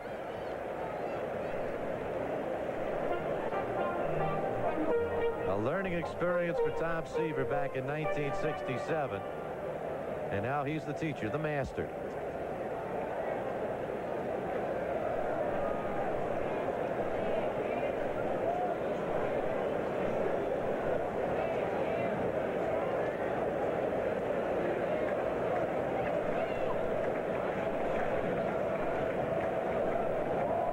Pickoff throw. Tony La Russa felt if the Sox had gotten some runs from last year, Seaver could have won 20. He did win 15, lose 11. As I mentioned earlier, in his 8 losses this year, the White Sox have scored a total of 13 runs. And there's a great play by Walker. It saves a run. The throw to Seaver. And Winfield has to hold at third base. Walker takes a base hit away from Hasse and a run away from the New York Yankees. Ball is down. Hasse pulls it. Walker diving to his right, makes a fine backhanded play, then gets the ball to Seaver. That's always a tough play for a pitcher with a runner at second base. He doesn't know whether to go over and cover first base or get behind home plate and back up the catcher. But Seaver went straight to first base and made the play. There's Winfield over at third. Willie Randolph now with 2 men out. Randolph bounced to short in his first at bat. Yankees with a 1-0 lead. Walker saving a run right there. Strike one. Hey, Winfield. It was one of those old Jackie Robinson come 30 feet down the line bluffs just there.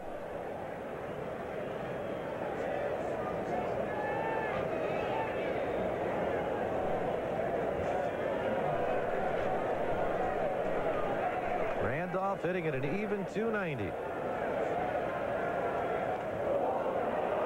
And that hit Willie, so Randolph will take the base. It'll put runners at first and third. And the left-handed hitting Mike Pagliarulo will step to the plate. Ball tails in on Randolph and gets him on his right shoulder. Or to get his right hand. Looks like it might have got him on the left hand there. Third baseman. That's the 6th batter that Seaver has hit this season. So Winfield at third, Randolph at first. There are 2 outs. And Mike Pagliarulo, who singled in the 3rd inning and came around to score on Ken Griffey's single, the only run of the ball game, steps in.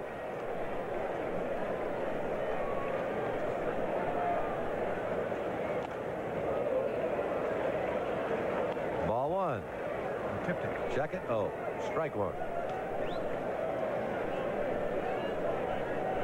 There you see home plate umpire Darrell Cousins making the indication.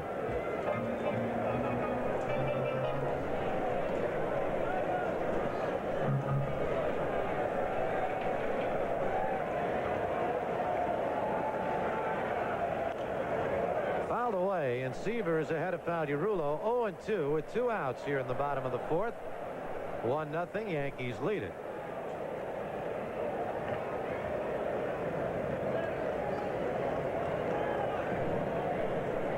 Winfield reached on an error by Hewlett. Moved to second on Pasqua's ground ball, to third on Hasse's. Ground out to Walker, in which Walker saved a base hit.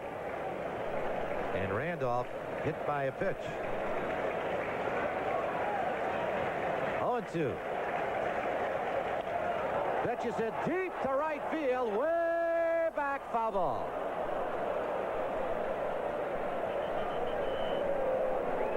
Close, but no Seaguard for Mike Pagliarulo. Well, we talked earlier, the Yankees coming up with a base hit against Seaver on an 0-2 pitch, and right here Pagliarulo coming close to parking one on 0-2. And we have a meeting of the board out there as well. I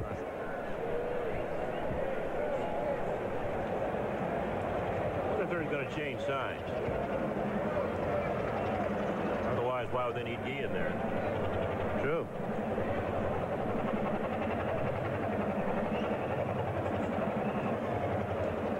Clubs have been known to steal signs from center field using cameras. I've heard of that. Cubs. Yes. Even some giants at the Polo Grounds. Sure. Oh, we wouldn't do that. How about some Mets at the Polo Grounds? 0-2. Strike to recall the Seaver. Strikes out Pagliarulo to retire the side. No runs. An error. The Yankees leave 2 and through 4 here at the stadium on Rizzuto Day. Yankees 1, White Sox nothing. The man, Henry Tillman, Junior Executive, Channel 11. Kiss the children for me. The mission? Find the big idea. Oh, who am I kidding? Sure, Channel 11's got New York's favorite comedies, blockbuster movies, news, Yankee baseball, but I'll never find a big enough way to say it. The heck I won't. I'm Henry Tillman, a little guy who can make a big splash. I'll look up, I'll look down, I'll look east, I'll look west, over hill, over dale. Most Americans choose not to hear the warnings about tinnitus. The warnings about what loud noises can do. How some sounds can get stuck inside your head. How they can grow and get louder. Yes, most Americans choose not to hear what tinnitus can do. Now they hear it all the time. April 25th, 1984, Don Bader explodes with 2 home runs against the Minnesota Twins. June 12th, he does it again. That's 2 home runs in 1 game, twice in a single season. That's Don Bader. 8 career grand slams, led the Yankees last year with 27 home runs. Don Bader, the commanding presence of a team leader, of a winner. Yankee baseball. Catch it on Channel 11. Another summer giveaway is coming up this Wednesday afternoon when the Yankees play the Cleveland Indians at 1 o'clock. All fans 14 and under at the stadium will receive a free Yankee thermos. Compliments of Dellwood. Good seats are on sale now, so make plans to be here. This Wednesday afternoon at 1, the Yankees against the Indians, and Dellwood Yankee Thermos Day for all fans 14 and under. That gentleman we were just looking at a moment ago, Bob Harris, who is the weatherman for WPIX TV News, and also the weatherman for the major leagues. Comes World Series time. He lets them know what he thinks is going to happen. As we go to the 5th inning, it's the shortstop, Ozzie Guillen, and he takes strike 1, 1-1. I must tell you, I like the weather he delivered today. Yes, what a beautiful day. Saw him before. I said, you only come out when it's nice out.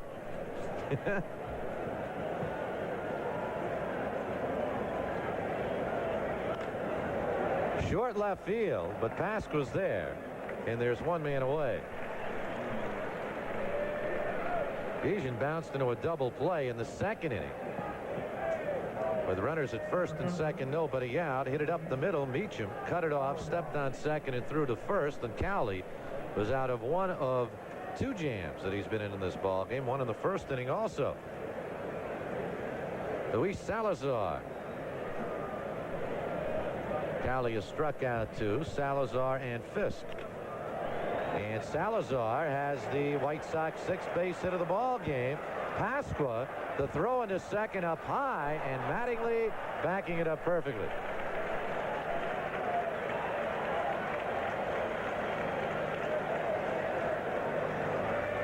This ball will jam Salazar, but he gets enough of it to get it over the 3rd baseman Pagliarulo's head. Here's a ball coming off to Pasqua, and he throws it high, but once again Mattingly backing up Randolph.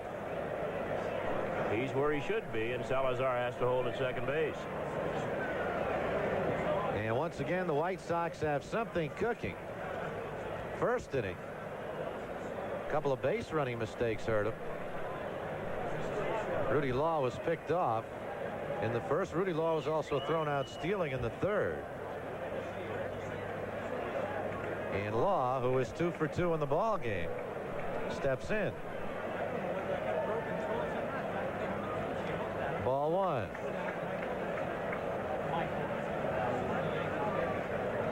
Cowley has found his control after a rocky start with balls and strikes. He walked 3 in the first 2 innings, not walked anyone since. Foul ball. I heard that voice downstairs. I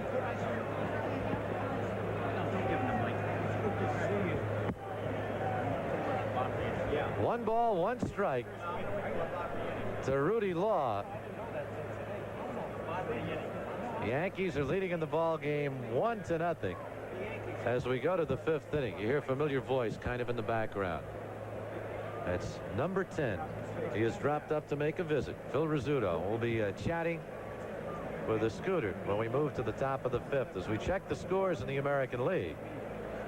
Boston leading Kansas City. Cleveland and Baltimore now tied.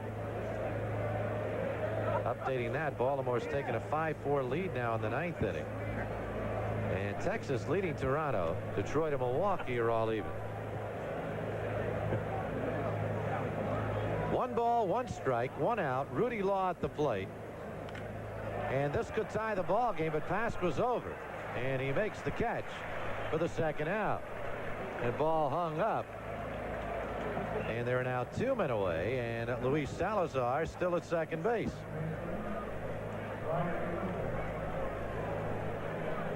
White Sox have left 5 men on through the first 4 innings. And Brian Little, who walked in the first and fly to right in the 3rd. Hit the ball pretty deeply in the 3rd inning, just about the edge of the warning track for Dave Winfield.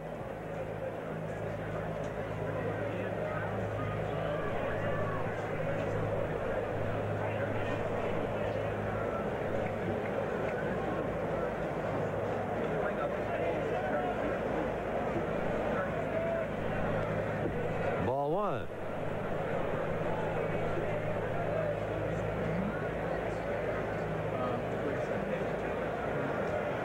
Joe Cowley looking for his 10th win of the year.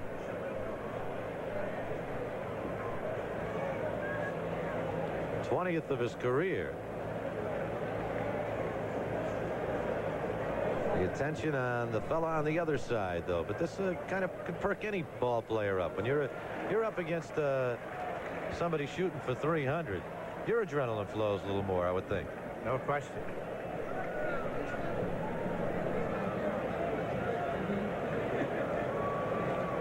One ball, one strike to Little. Yankees with a 1-0 lead as we play the top of the 5th. Luis Salazar, a 1-out double, leads from second. Outside, 2-1.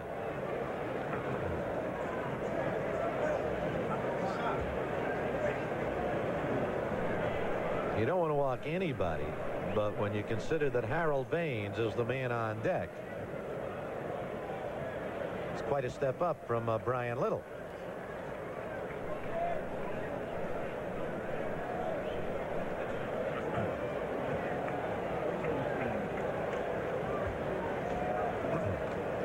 And Cowley is aware of that.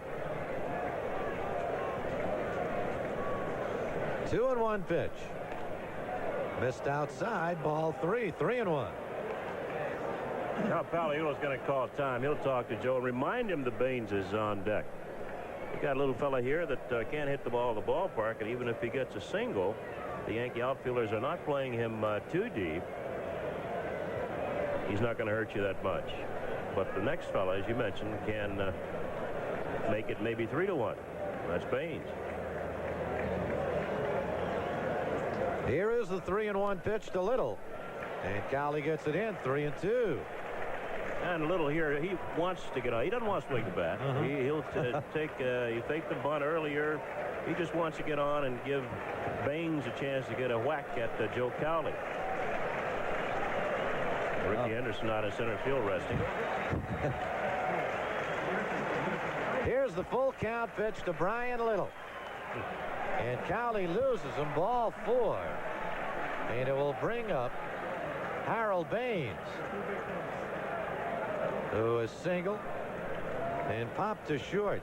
Bobby Meacham made a super play going out into the left field grass. Billy Martin looking on. He's trying to figure out what he's.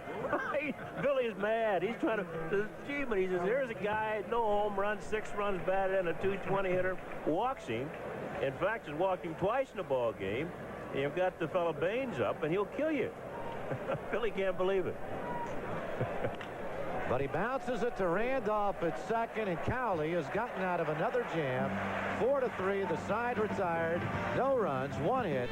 The White Sox lead 2 through 4.5. 1-0 Yankees. We now pause for station identification. Rizzuto, what are you doing here so early?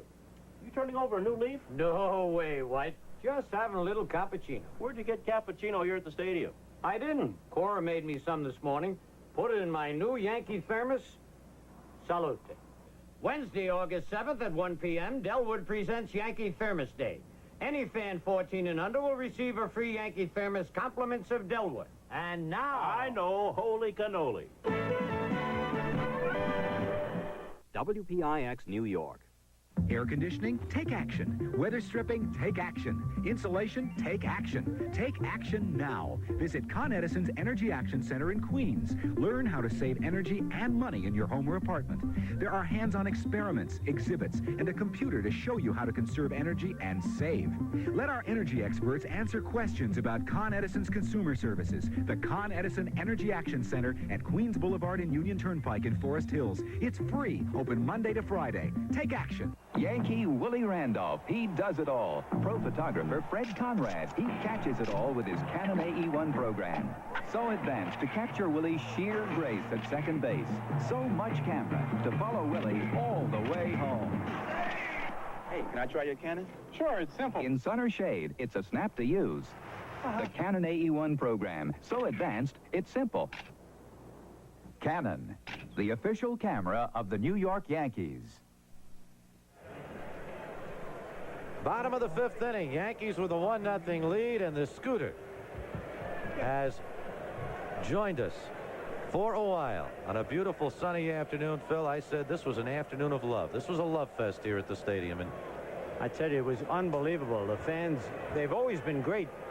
Maybe it's because I'm small, you know. And they never booed me, and they were just great to me my whole career, and I couldn't believe it. Yet I felt the same thing, you know. Oh, Phil, it was beautiful, and it was a tribute to what you have done over the last 45 years here at Yankee Stadium as a player in the broadcast booth, and I'm proud to be part of it along with you, Scooter. Well, thank you, Spencer, very much. I'll tell you something funny. I was listening to the first part of the game while I was down in the suite with my family, and I hear this voice. I says, I know that guy. And I didn't know that. I didn't have a chance to read a paper today, find out what was happening.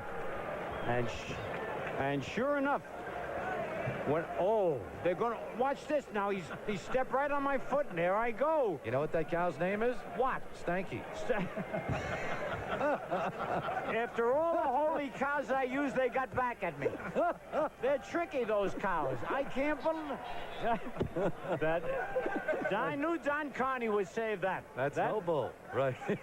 2-1 to meet him, and he fouls it away. But anyway, I saw the sports jacket, and I said, it's got to be Lindsey Nelson. He has the greatest array of eyes-catching sport jackets that I have ever seen. This is solid silk, Scooter. I felt that just as not too shabby, Lindsey. I'll tell you, for Phil Rizzuto Day at the stadium, I'll wear the best I've got. All right, there it is. There it is. That is beautiful. Is that a beautiful jacket, folks? Take a look at that, huh? Unbelievable. Meacham broke his bat, goes back, gets another one. 2-2. You were very nervous about today. Oh, I want to tell you, Spence, I had to grab that golf club really to help me, and Frank had to hold me for a while because, you know, up here you don't realize the tremendous stadium this is until you're down there and you look up and you see those sea of faces, and it really is scary. That's ball 3, 3-2. But something that I know you had some trepidations about, but it's something that is going to be very high in your memory bank. Hey, listen, this is the greatest thing that happened to me. You know, Lindsey, I knew they were going to retire my number, which means more to me, really. That Seaver's pitching like he wants to win his 300th. Yep, strike 3 call to Bobby Meacham. Did you expect not the plaque? Oh. That was gorgeous. Oh, what a size. And I saw Mr. Steinbrenner. He did not want me to mention his name. Oh, look at that. I tell you, I'm going to sleep with that tonight. I didn't want to let that go. Center. But George Steinbrenner is the one who insisted on this day and retiring the number and putting a plaque out there. But he said, please don't mention my name. You won't mention it, will you?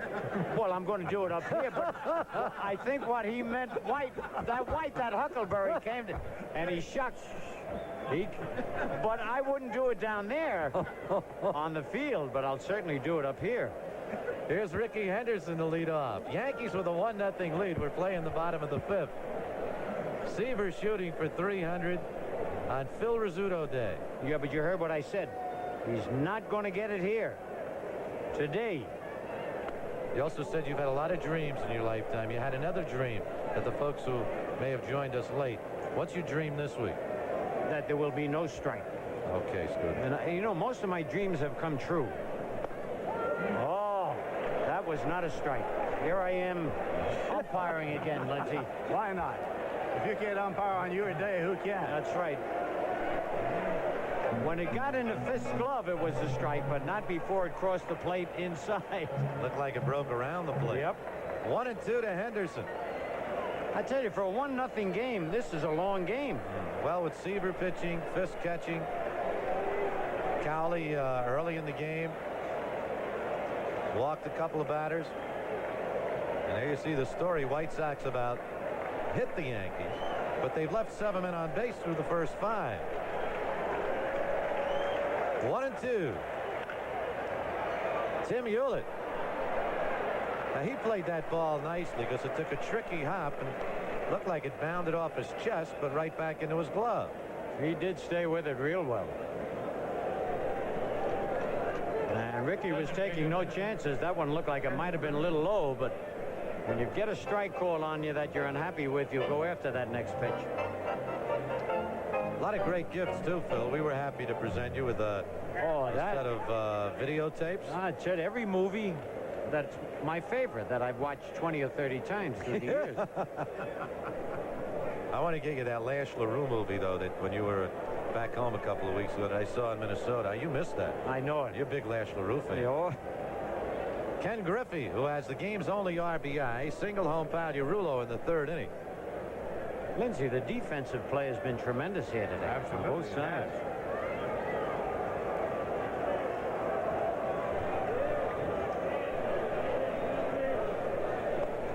There's a ball. I was saying earlier, Phil, about that. There's an air here, a certain type of tension, a mixed emotion type tension. The Yankee fans, you, this gentleman here, Seaver. Oh, there's something special about the day. There really is. And I'm sure there are loads of people rooting for Seaver to win it. I mean, how many pitchers have won 300 games? 16, and Seaver looking to become number 17. Yankees lead 1-0, bottom of the 5th. Griffey pops it up. Rudy Law, a little bit of trouble with the sun, but he puts it away in a 1-2-3 inning for Tom Seaver here in the bottom of the 5th inning. We've gone 5, and the Yankees lead the White Sox 1-0. Burt Reynolds, an offbeat cop. We're in a hell of a business, Louis. In love with Catherine Deneuve, a high-priced hooker. My daughter's dead, and I've got nothing to lose. A call girl is dead, and Burt Reynolds wants the killer. They're not going to get there any quicker than we do. You kill Gloria. Facing multiple murders, he's got one job left. Hey, hands on the counter. Hustle, a deadly mission. Today at 5:30, only on Channel 11. Got a whistle in you? Toyota will help you load up for less. Chrome front bumper, split bench seat, AM/FM stereo combo. Buy any of these 1985 Toyota trucks, and you can load up with over $1,000 worth of added features for only $399. So load up and save $659. Look for this sticker. Now that's worth whistling about.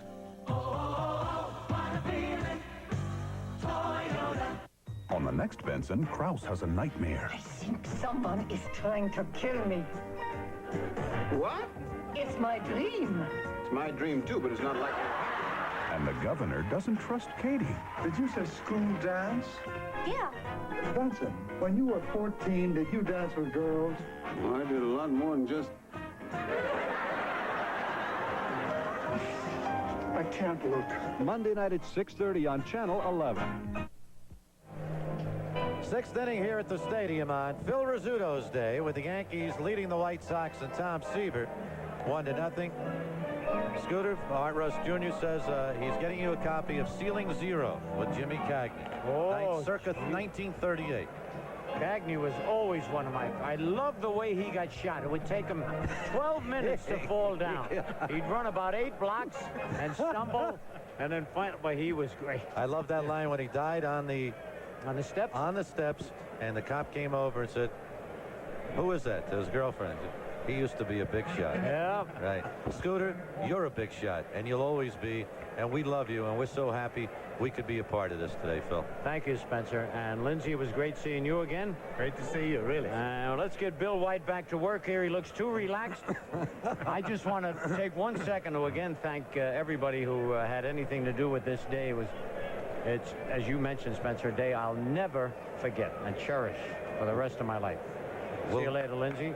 Jimmy Hunter. Oh, listen to that. Holy cow. Holy cow. Is great. Greg Walker takes ball 2, 2-0. Yankees with a 1-0 lead as we play the 6th inning. Walker is walked and single. White Sox have left 7 men on through the first 5 innings. They've out-hit the Yankees 6-3. Joe Cowley has walked 3. He struck out 2.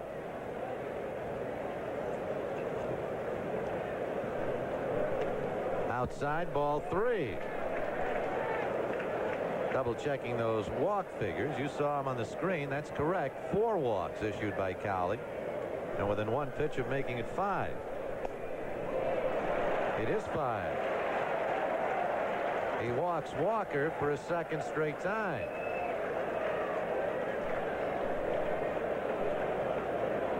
The old expression about how many times can you go to the well. You bet. And a tough man coming to the plate. Carlton Fisk. Cowley got into those control problems in the 1st inning, but then with Fisk up, got ahead of him 0-2, and he turned over a beautiful curveball to strike him out. And then ahead of Fisk again 0-2 in the 4th inning, got him to pop to meet him at short. Brian Fisher is going Shirley. Fisher and Shirley. Ball 1.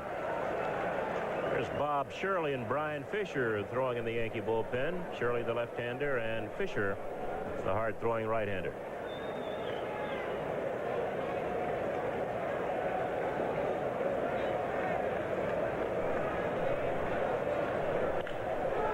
Could be 2. Meacham, Randolph 1, Mattingly safe. Ball hit just a little bit too slow, and even with Fisk going down the line, Yankees come close but can't turn it over. Now Billy Martin's going to come out and argue as we watch the play again. Here's Meacham to his right. He hurries the ball to Randolph. Randolph's throw down the right field line just a little bit, but I believe that Mr. Fisk could have been called out. Yes, I believe you're right, Phil. His foot had not touched that bag. What happens, Spencer, these umpires, they get caught behind the play. The first base umpire, Sherlock, actually didn't see. He's anticipating a little bit. He was hidden by Mattingly. Watch the umpire here.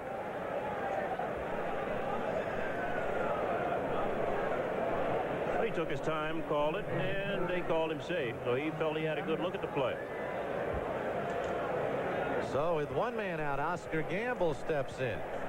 You got to turn the double play with Fisk. He doesn't run that well. Yeah. That should be turned. Gamble popped to second his last at bat, walked back in the 2nd inning. Strike 1. Also, it would not hurt Mattingly to play behind Carlton Fisk, not too far back.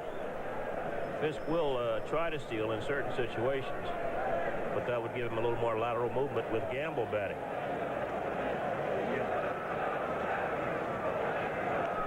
Outside, 1-1. Of course, with Mattingly holding Fisk on, There's that gap in between Mattingly and Willie Randolph. Well, the Met fans and the Yankee fans are fighting here. The boys up there started chanting, "Let's go Mets." The Yankee fans respond with boos. So, hey, you're my home now. You're not across the bridge over there, Triborough Bridge.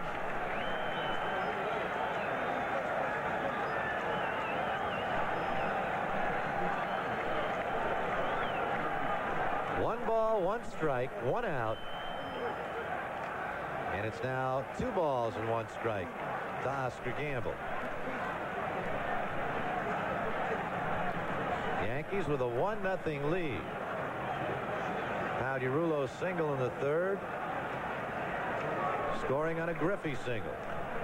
Ball 3, 3-1. Well, you can't argue with Cowley's success. He's won 9 games this year for the Yankees and lost 4, but you'd like to see him be a little more aggressive. He's pitching a little timidly, I think.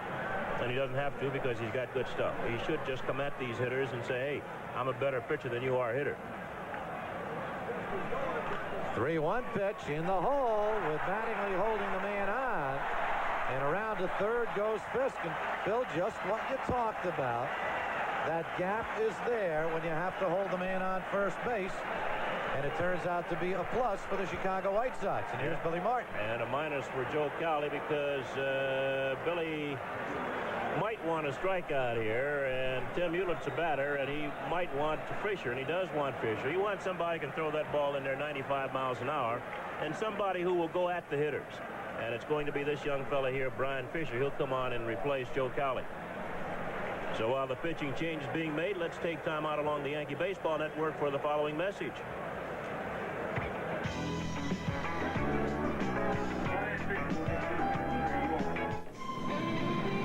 To everyone who's got what it takes to make his own breaks, this Bud's for you. Testing, testing. This is Paul Martinez reporting from the International Air. Thanks, Paul. That's great. I'll take it from here. How do I look? You're fine. Fire it up. This Bud's for you. There's no one else who does it quite the way you do. So let's go to you. You know it isn't only what you say, it's what you do. Are we on? This is Paul Martinez reporting. We've got under control. Thank goodness the pilot knew what he was doing. Yeah, just for you. That distinctively clean, crisp taste that says Budweiser. From the International Airport, this is Paul Martinez reporting. Thank you, Paul, and welcome to the news team. To Paul Martinez, my son. Yeah, thanks, boss. I found a place where we can put up a cabin. I'd like to see it. When you've got to go places where the road comes later, whistle for the 1985 Toyota 4x4, the most powerful small truck ever built, with the highest running ground clearance of any small 4x4. No wonder it's the best-selling small 4x4 in America. They plan to put a road in? You care?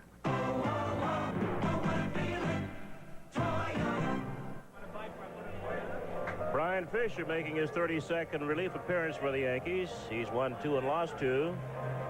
A 2.33 ERA and 4 saves. Joe Cowley went 5 1/3. They gave up no runs on 7 base hits. He struck out 2, walked 5, and kept wiggling in and out of trouble. It'll be Fisher's job to try to get Tim Hewlett out. Of course, the 2 people on Fisk over at third base and Gamble on at first are the responsibility of Joe Cowley. And here, Spencer, Billy simply wants somebody to throw that ball 95 miles an hour. He doesn't want to try to fool Hewlett. Just run him away from there if you can. But the Yankees are going to have to worry, I think, a bit about the squeeze in this situation. Well, it's 1st and 3rd. You saw those numbers, 20 walks and 45 strikeouts for Fisher. In his last 11 appearances in 16 innings, he has given up only 8 hits and 1 run in 16 innings. And he has walked 4 and struck out 17. And Tim Hewlett, who has struck out 56 times this year, he singled in the 2nd inning and then bounced out to Randolph. There you see Fisk leading from 3rd. Strike 1. And Gamble on at 1st. Good performance by Joe Cowley. He did walk 5, got into trouble, but pitched out of it each and every time. Up high. 1-1.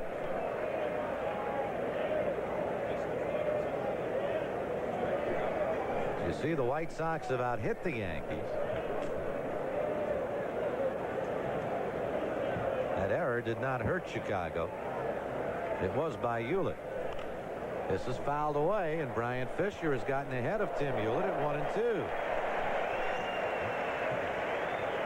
Lindsay, I don't imagine you've seen much of this young man, but he is a man of the future. And I'm told that. And he has done quite a fine job for the Yankees this year. Product of the Atlanta Braves chain.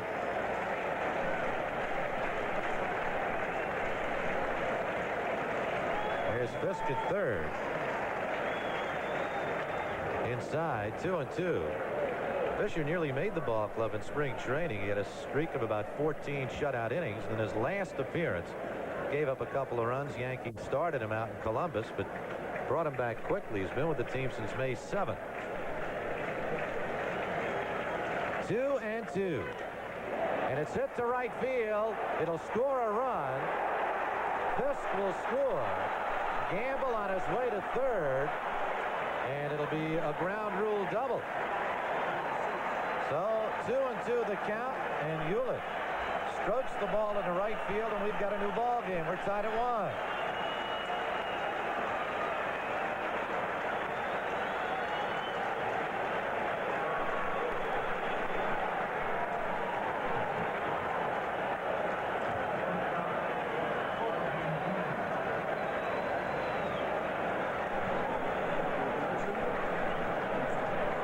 Back to that controversial call at first base with Carlton Fisk, in which the Yankees thought they turned the double play. First base umpire John Shulak said no, and we've got a 1-1 ball game. And the infield up. And once again, a good bunter up at the plate in Gijan. Well, I don't know if he'd use Gamble on the front end of a squeeze. They thought they might. Call the pitch out. There's Gamble down at third. Hewlett away from second. The Yankee infield is in. We're tied at 1 in the top of the 6th. It's 2 pitch outs back to back, 2-0. They might go all the way through pitching out. They got first base open, and a right-hander, Salazar, is on deck. They might throw 4 straight pitch outs with Guillen, and hope that have to put the squeeze on one of the next 2, huh, Lindsay? Right.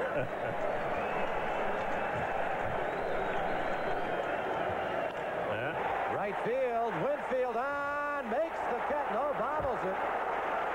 So it's a base hit. Throw comes to the plate. Gamble scores, and the White Sox lead it now by a score of 2-1. I thought he had made the shoestringer. Well, let's watch again. He got to the ball. I think when Winfield hit the ground, the ball popped out. You come on here. He has the ball there. Now, all of a sudden, popped out of the glove, and technically, you've got to bring the ball out with the meat hand.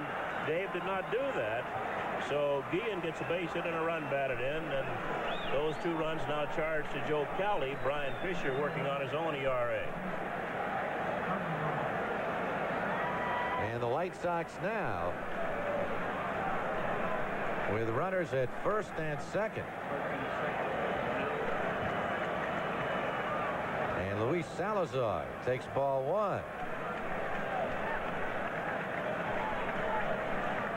Kind of strange. Hewlett's still at second base.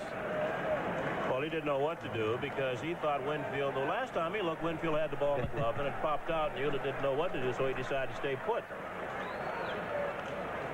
Popped up, but it'll go out of play. 1 ball, 1 strike to Luis Salazar, who's 1 for 2 in the ball game. White Sox have come from behind here in the 6th inning to take a 2-1 lead. Texas beat Toronto this afternoon, 8-4. Detroit over Milwaukee, 7-4. Baltimore a 5-4 winner over the Indians.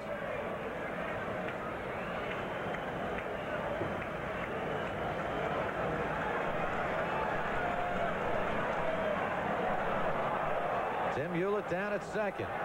Here's the line on Joe Cowley. 5 1/3 innings pitched. 7 hits. Hewlett's double tied the ball game.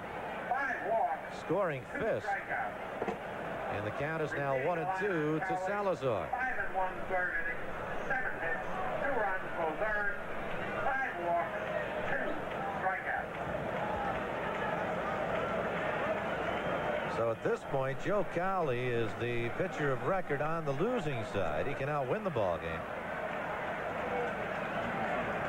White Sox 2, Yankees 1. Meacham to Randolph, and that'll be it. The force play, 6-4. Meacham had to hold up just a bit with Hewlett cutting in front of him. Hewlett advances down to third.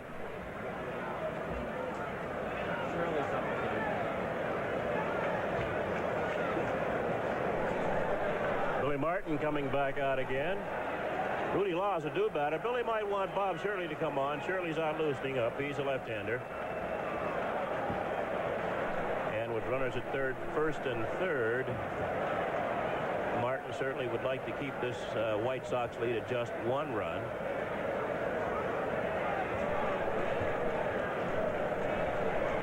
And it looks like he's going to let Fisher continue.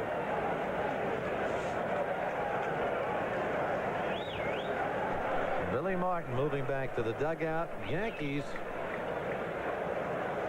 Joe Cowley had trouble with Rudy Law. Couple of singles and a fly ball to left field. So he's 2 for 3. But once Law got in the bases, he then began to have trouble. Cowley picked him off in the first. And Law was thrown out stealing in the third. 2-1 in favor of the White Sox. Top of the 6th. Ball 1. Hewlett's at third. Salazar at first.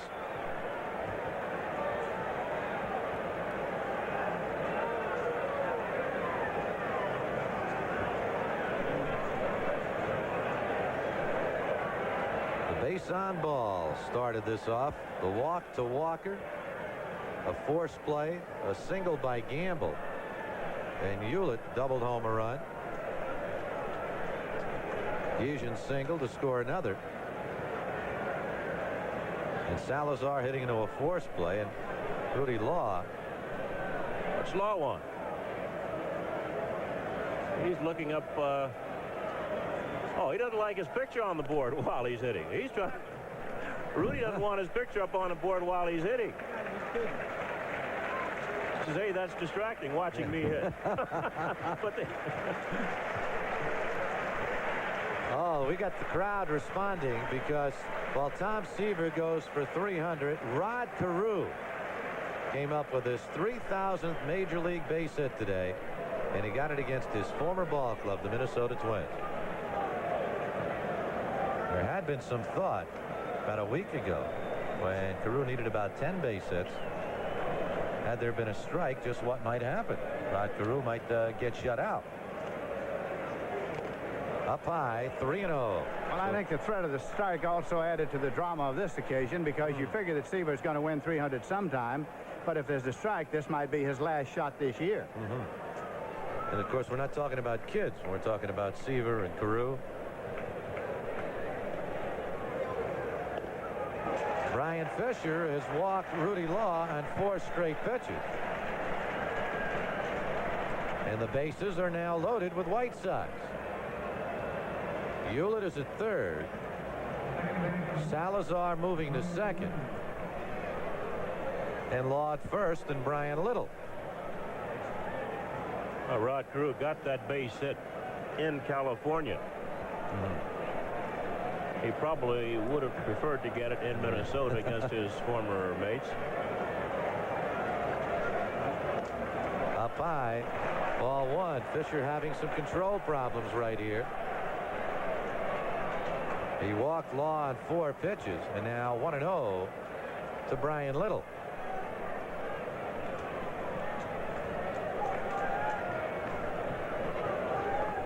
Strike 1.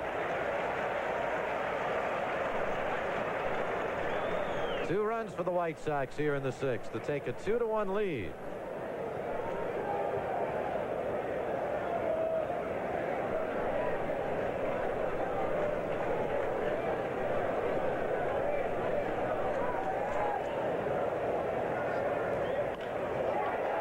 Mattingly cannot get it, either can Randolph. Hewlett scores. Salazar scores. White Sox have taken a 4-1 lead.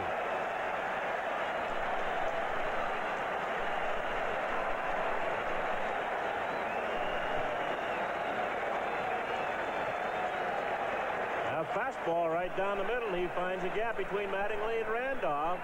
Out of reach of both Yankee infielders. And 2 more runs score, and those will be charged to Brian Fisher.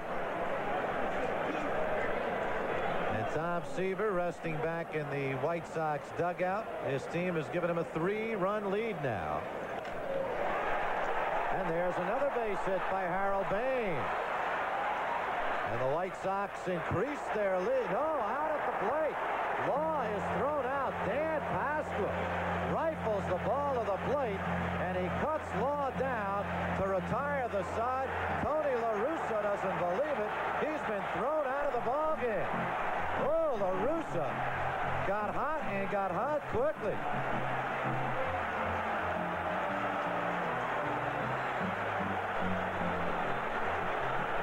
Tony La Russa came flying out of the dugout. Baines got the hit to left field. Law was thrown out. But for the White Sox, they bat around. They come up with 4 runs on 4 base hits. And after 5.5 innings, it's Chicago 4 and the Yankees 1.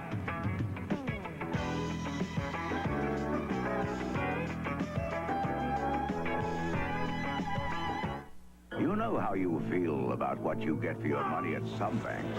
They pay interest that's a joke. Charge big fees for checking. It can drive you wild. So get a Citi One account at Citibank. With Citi One, you can combine checking and savings balances to help eliminate fees. Earn high money market rates and transfer between accounts to make your money work harder. So don't get wild. Get a Citi One account now. It's your city. Citibank. There's a new movement sweeping the country. The 1985 Toyota van. So innovative, it'll change the way you think about vans. It seats 7 or carries 1,500 pounds of sheet music and gives you the best gas mileage of any van you can buy.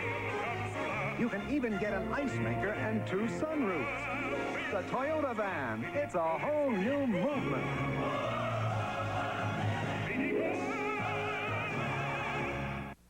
Together, in concert, it's Santana and Hart in a special rock and roll celebration.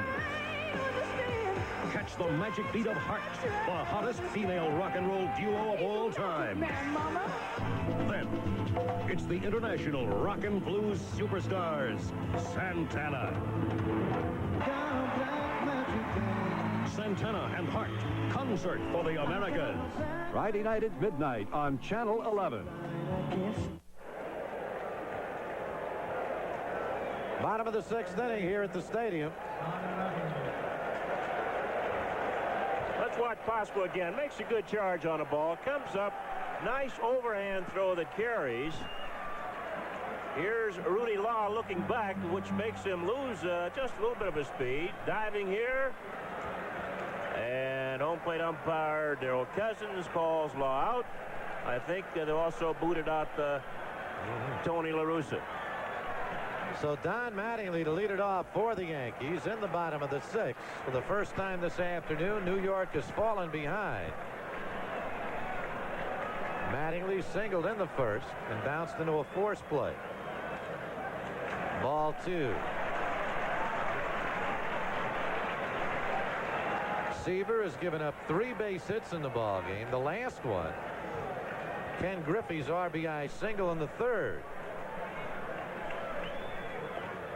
Strike 1.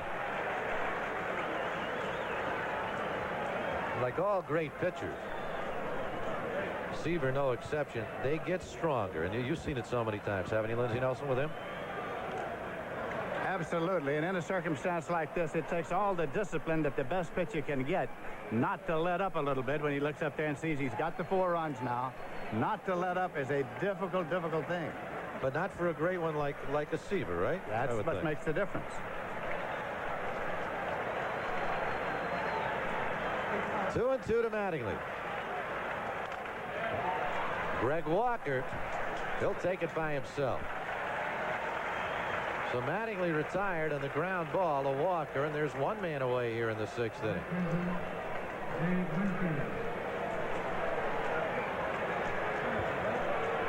Dave Winfield steps in. Ejection number 3 for La Russa. Number 3 in 1985. Let's get the word that's the 3rd time this year Tony La Russa was thrown out. He may never have been thrown out quicker from a ball game than he was just then. Nor in front of more people. Including the commissioner. That's the... Of course, he's lucky Bobby Brown, the American League president, is not here. Brown would have the duty of meting out whatever penalty would be given to La Russa. Did a good job of bumping. Oh, yeah. Winfield, strike one. Winfield fly to center and then reached on an error by Hewlett. Hewlett went into the hole, going to his left to stab the ball. His throw was in the dirt, and Walker couldn't hold it.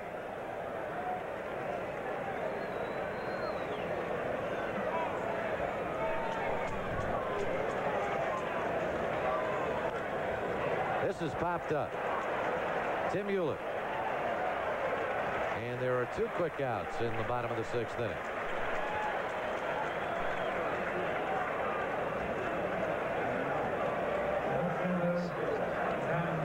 Tom Seaver's daughter getting a shot there. As this game progresses, if the White Sox continue to hold the lead, she's going to be going through more and more rolls of that 35mm film. Dan Pasqua, who's 0 for 2. He flied to center, then bounced to Walker. Yankees trail 4-1 here in the bottom of the 6th. Fastball, strike one.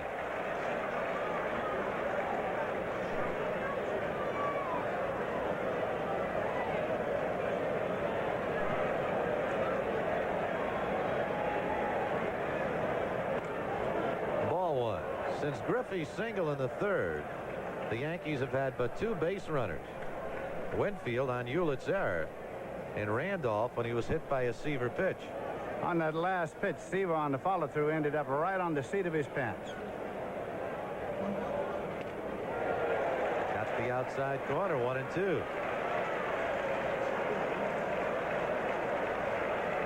A man who was seemingly in his entire life has done very little, which has put him on the seat of his pants.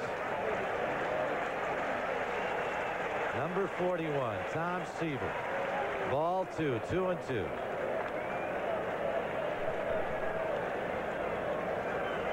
Certain numbers that depict greatness, players remembered. The Ruths, the Garricks, the Maggios, Rizzutos, Mantles, Jackie Robinson.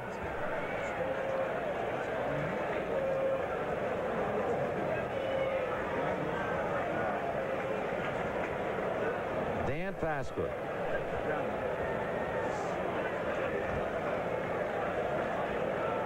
Harrington Park, New Jersey.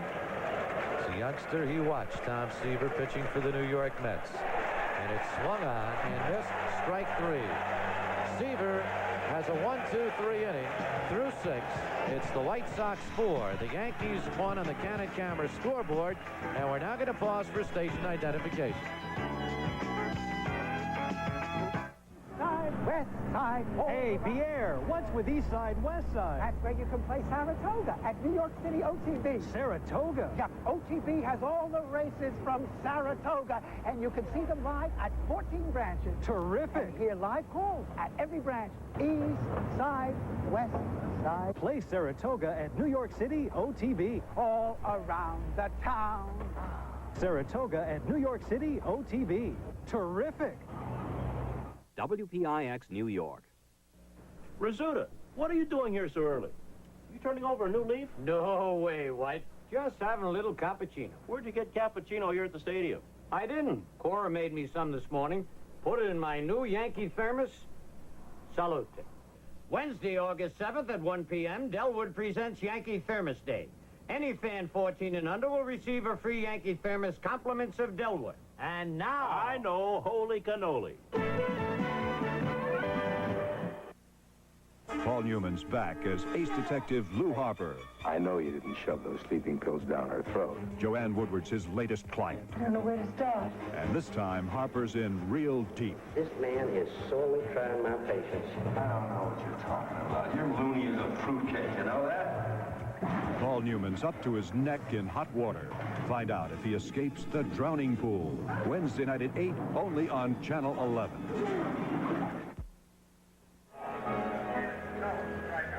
Bob Shirley comes on, third pitcher of the afternoon for the Yankees, after Brian Fisher made his move in relief and did not fare too well. For Shirley, this his 26th game of the season, a record of 3 wins, 3 losses, an earned run average of 3.52 on the year.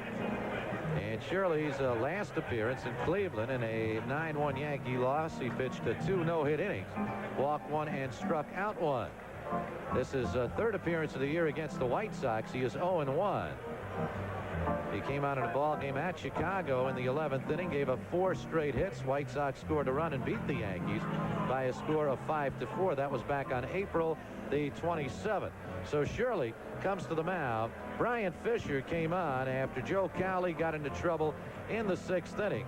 It was still a 2-0 ball game, but then Tim Hewlett doubled off Fisher.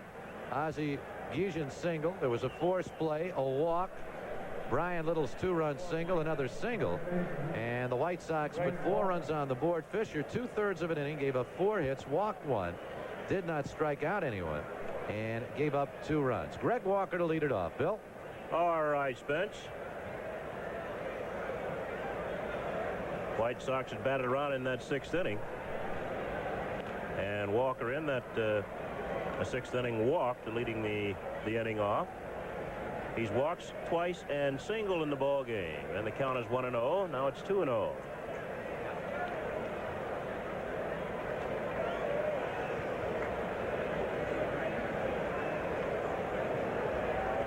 And that's a strike. 2 balls and a strike on Walker. He's batting .277. 15 home runs, 63 runs batted in. It's 2-1. Walker will be followed by Carlton Fisk and then Oscar Gamble. That's high. 3-1.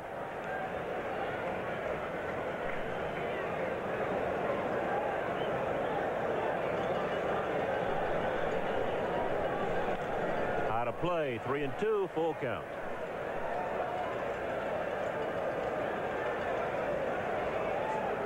The Rangers beat the Blue Jays 8-4. That's a final. Yankees at this point 9 games behind the Toronto Blue Jays and the American League East, with a chance to either pick up or pick up another half game or stay put at 9.5.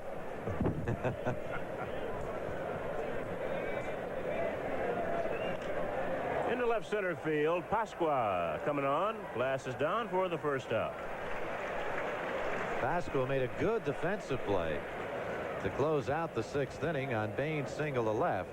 He threw out Law at the plate with a perfect strike. Tony La Russa didn't think so, and he got the heave-ho.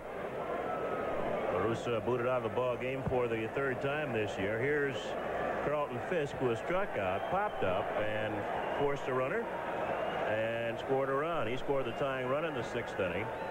He was called safe at first base on a close play on the back end of a double play, and that was obviously a very important call in this ball game. Yankees would have gotten out of the inning. Ball 1. The White Sox 4 runs, 11 hits, have made 1 error. The Yankees 1 run on just 3 base hits. They've played airless baseball. And the White Sox have gotten at least 1 hit through the first 6 innings, including 5 last inning when they scored their 4 runs. It's 1 ball and 1 strike on Fisk.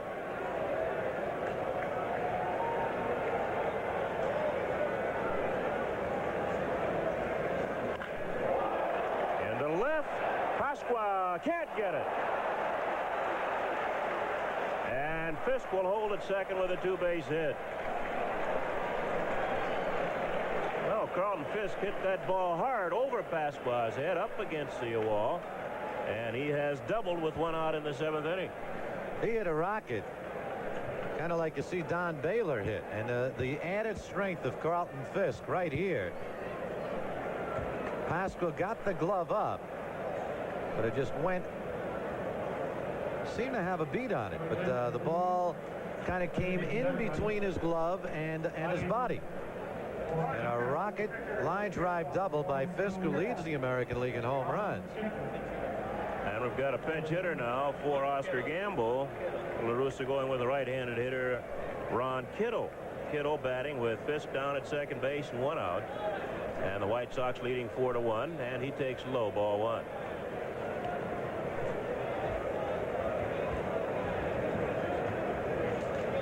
Eight home runs, 17 runs batted in for Kittle.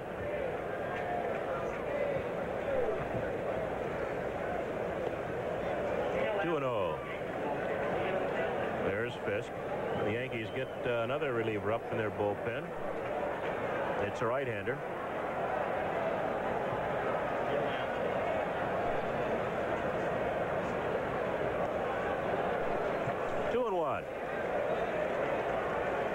Surely the third pitcher used by the Yankees. Joe Cowley started. There's Neil Allen warming up now. Brian Fisher came on. He pitched 2/3 of an inning in the sixth. And now Bob Shirley, and warming up behind Shirley, Neil Allen, another former Met. 2-2.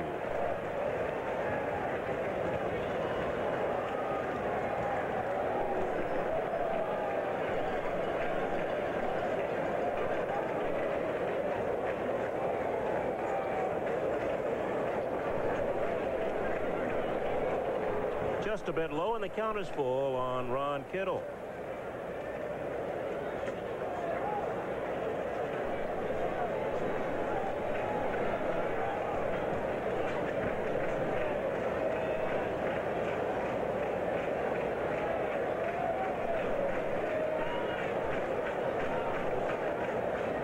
Got him, struck him out. Kittle goes down on strikes for the second out. Fisk still at second base, and here's Tim Hewlett. He got the big hit in the sixth inning as he doubled in Carlton Fisk. Fisk was on the run, and he doubled him in, sent Gamble to third. Then Gamble scored on a single by Ozzie Guillen. Hewlett and Salazar scored on a single by Brian Little. And it's 4-1 Chicago. There's a strike.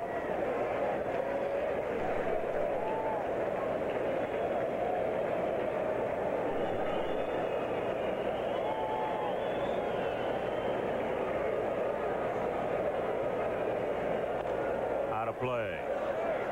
No balls and 2 strikes.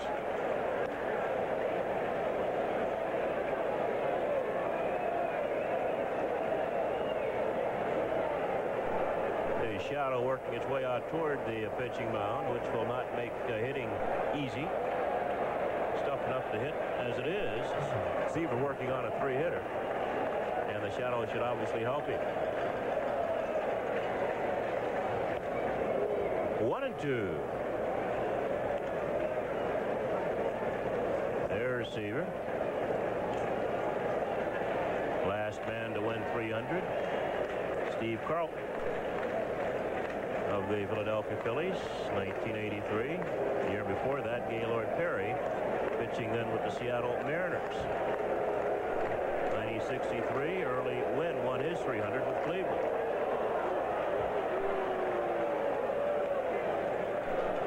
In the case of both Wynn and Perry, they weren't quite the pitchers at that stage of their career that Seaver remains, and Carlton was when he got his 300th victory.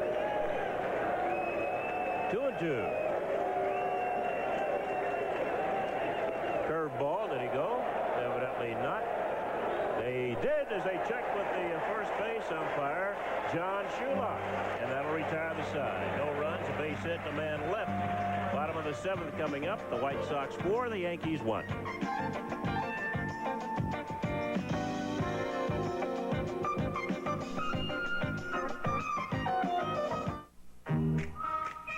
Light. Go. Bud Light. If you just ask for a light beer, you never know what you'll get. Give me a light. Bud Light. So if you want the less filling light beer with the first name and taste, don't just ask for a light beer. Give me a light. Ask them to bring out their best. Bud Light. Bud Light. Thank you. Because everything else is just a light. When you've got a business to run, you've got to watch every penny. And pick a partner you can count on. The 1985 Toyota Standard Bed truck has the power and the payload to handle the job. And all the toughness that's made Toyota the #1 selling small truck in America. Payload and power make the $59.98 Toyota Standard Bed a partner that's worth every penny. Oh, oh, oh, oh, what a feeling, Toyota. Once again, the greatest athletes of the year compete for the coveted Victor Awards in an all-star salute hosted by Richard Dawson. Starring Foster Brooks, Lydia Cornell, Kathy Lee Crosby, Kevin Dobson, Richard Dreyfuss, Barbara Eden, Soleil Moon Frye, Don King, Larry Minetti, Marilyn McCoo, John Neighbor, Jim Neighbors, Paul Newman, Ted Shackelford, Joe Theismann, and Heather Thomas. Don't miss the Victor Awards, Saturday night at 8 on Channel 11. The New York Yankee hotline is available to fans all across the USA simply by calling 1-900-410-YANK. Game highlights, interviews, late-breaking news, and play-by-play Yankee baseball action just a phone call away. Brought to you by Kodak Film. Call today, 1-900-410-YANK. Well, you saw that sign for the scooter. This is Phil Rizzuto's day. Tom Seaver is looking to make it his 300th victory day, and he has a 4-1 lead as we go to the bottom of the 7th. There's Cora's fan club, and she's got a lot of fans, Bill. Ron Hasse leading off against Seaver. 7th inning, White Sox lead 4-1. Yankees have been limited to just 3 base hits by Seaver. A single by Mattingly in the first, a single by Mike Pagliarulo in the third, and an RBI single by Ken Griffey in that 3rd inning. Yankees have not had a base hit off of Seaver since the 3rd. And here it's 1-1 on Hasse. Hasse was robbed, excuse me, Bill. Hasse was robbed his last at bat. Greg Walker took a base hit away from him as he went into the hole between 1st and 2nd. 1-1. In the air, shallow right. Baines coming on, and he'll take charge. Little gets out of the way. There's 1 down. That's 8 in a row that Seaver is retired now as he is getting stronger. 3 of his 4 strikeouts coming from the 4th inning on. Willie Randolph has bounced to short, and he's been hit by a pitch. 0 for 1 for Randolph. You mentioned that shadow, Bill. That really is tough for the batter. It'll keep coming further out to Seaver and make it just a little bit tougher, perhaps.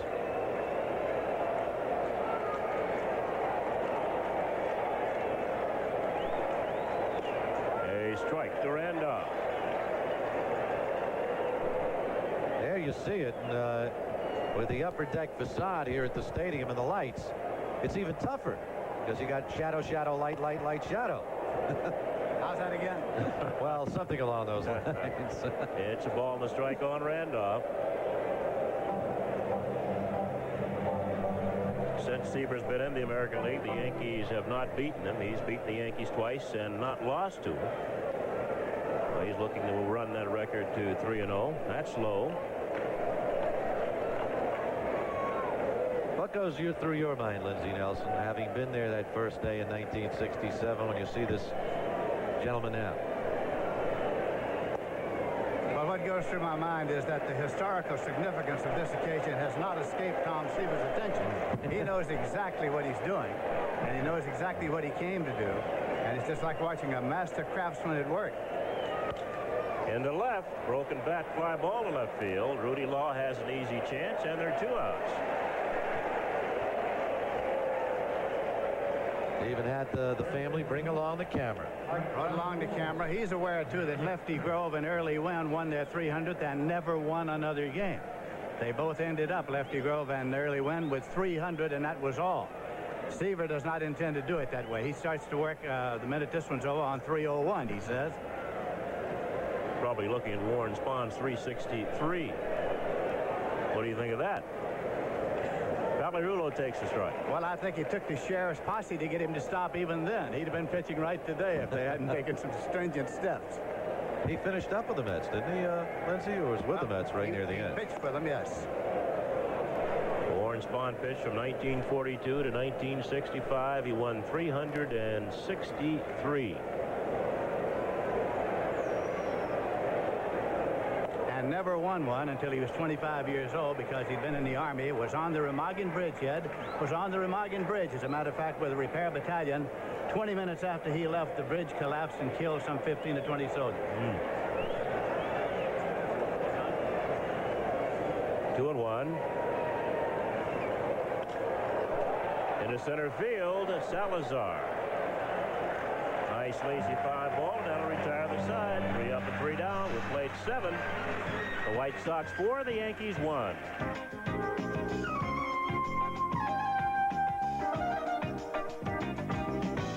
Burt Reynolds, an offbeat cop. We're in a hell of a business, Louis. In love with Catherine Deneuve, a high-priced hooker. My daughter's dead and I've got nothing to lose. A call girl is dead, and Burt Reynolds wants the killer. They're not going to get there any quicker than we do. You killed Gloria. Facing multiple murders, he's got one job left. Hey, hands on the counter. Hustle, a deadly mission. Today at 5:30, only on Channel 11. If you just ask for a light beer, Give me a light. you never know what you'll get.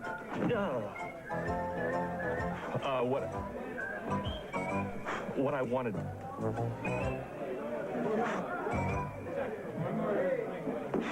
Bud Light. So if you want the less filling light beer with the first name and taste, ask for Bud Light. Because everything else is just a light. Frustrated in his quest for the big idea, Channel 11's Henry Tillman appeals to the people of New York. Ladies and gentlemen, I need you. Help me find a way to tell New York that Channel 11 is bigger and better than ever. If you love our movies, our comedies, our news, our Yankee baseball, send your big ideas to me, Henry Tillman, Box 1100. Together, we can dream the impossible, reach the unreachable, boldly go where no man or woman has ever gone. Top of the 8th inning here at the stadium. Spencer Ross, Bill White, Lindsey Nelson joining us as Tom Seaver goes for career victory number 300, and he is now 6 outs away from becoming the 17th in Major League history to accomplish that feat. The Seaver family with wife Nancy in the middle as they are watching as Seaver has a 4-1 lead. He has given up 3 base hits to the Yankees, and we move to the 8th inning. Bob Shirley to pitch against Ozzie Guillen, Luis Salazar, and Rudy Law. Bill? And it's a ball high again. He's bouncing to a double play, flied to left field, and single in a run. And he wants a new batting helmet. 1 for 3 for the young shortstop from Venezuela. White Sox picked him up from the San Diego Padres in the Lamar Hoyt deal. Popped up, and Hasse will have to hurry. He will not get there. In foul territory. 1 ball, 1 strike on Guillen.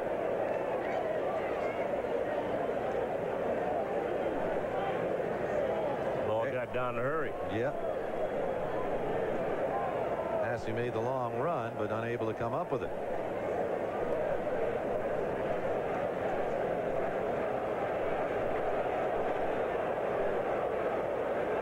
White Sox 4, Yankees 1. They're batting in the 8th. Looking ahead for the Yankees 8th inning, Meacham, Henderson, and Griffey due up. And the Yankees have simply not done anything with Tom Seaver this afternoon. 3 singles against the right-hander.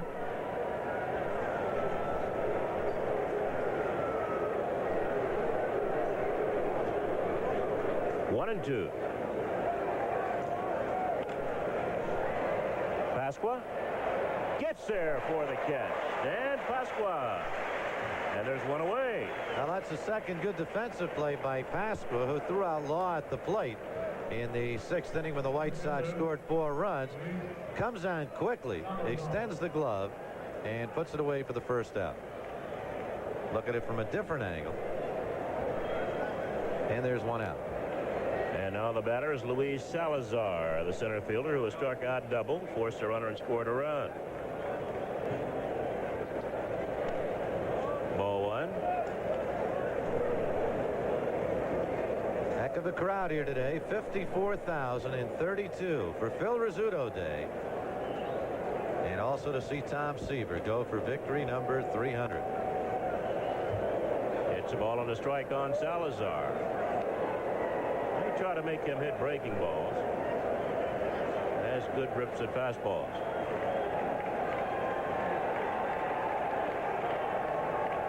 Well, the Reds beat the Dodgers 5-4, and the Phillies shut out St. Louis 6-0. That's high, so the Mets pick up a game on the Cardinals. They're not just a half game back.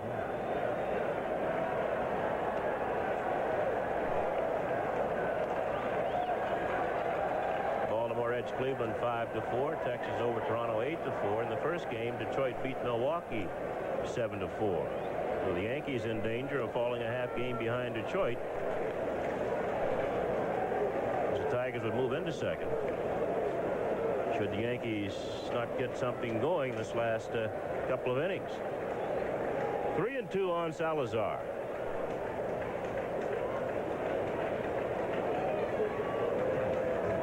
They're in the 10th inning in Kansas City. Boston and Kansas City tied 3-3.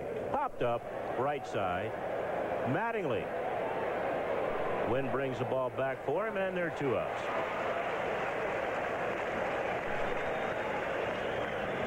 We're going to get a pinch hitter coming up here. Reed Nichols will hit for Rudy Law with 2 outs in the 8th inning. Nichols came over from the Red Sox in the deal that sent Tim Lawler to Boston. And he'll hit for Law, who had 2 base hits in the ballgame.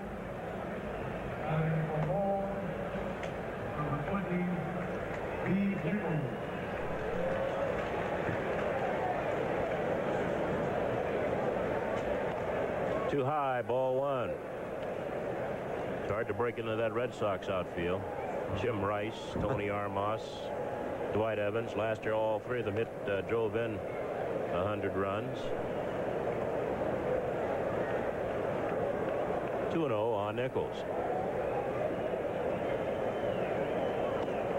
2-1.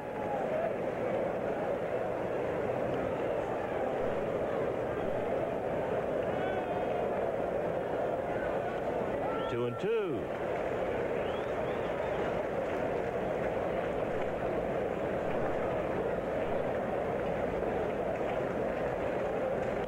Wide, ball 3. Is that Bob James getting loose for the White Sox? He's been their top reliever.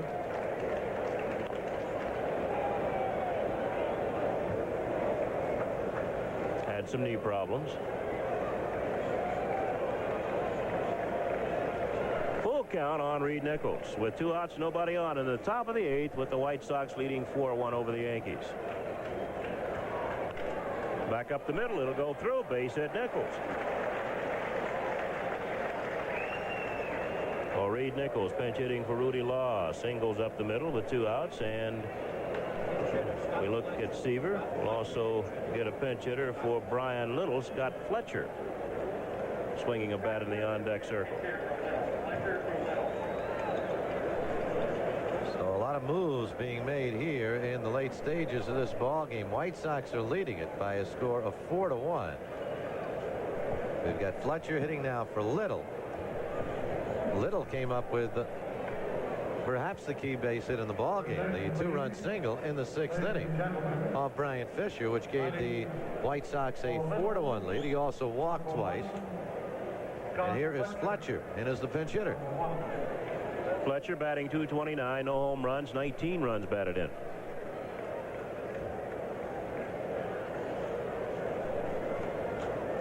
We'll have a couple of defensive changes in the bottom of this inning for the White Sox.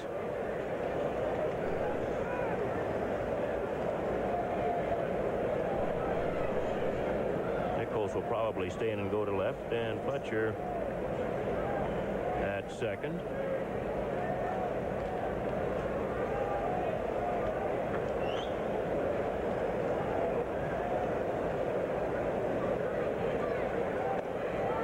A strike call on the inside corner.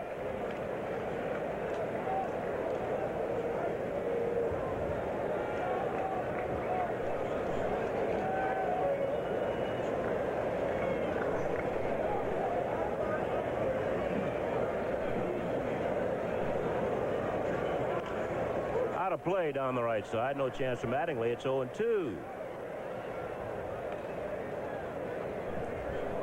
White Sox leading 4-1. They won the opener of this series by a score of 6-5 and 11. And Carlton Fisk tagged Meacham and Berra on the same play at home plate. The Yankees came back yesterday. They won 8-4 over the White Sox. But the White Sox leading this one.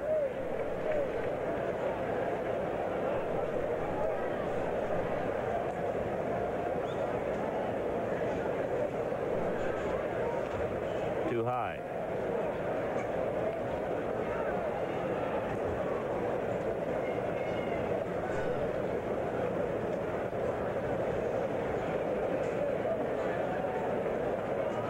Milwaukee's taken a 1-0 lead over the Tigers in the second game of that doubleheader after one. Too high again to Fletcher. Tigers won the opener 7-4. And as of now, they're tied with the Yankees for second place in the American League East. The Yankees are losing this one, and the Tigers are winning the second game.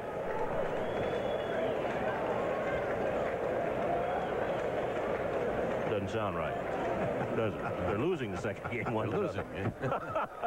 In the right field, there's Winfield. And this will be the third out. No runs, a base hit, the man left.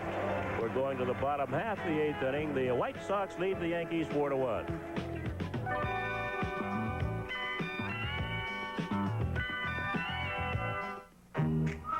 Give me a light. Oh! Bud Light. If you just ask for a light beer, you never know what you'll get. Give me a light. Bud Light.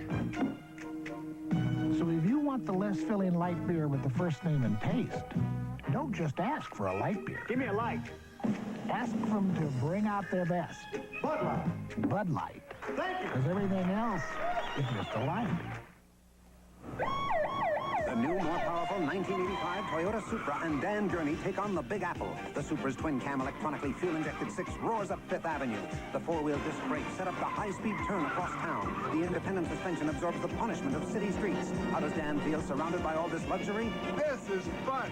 With the George Washington Bridge in sight, Dan and the Supra have brought new meaning to the term rush hour. This is the right stuff.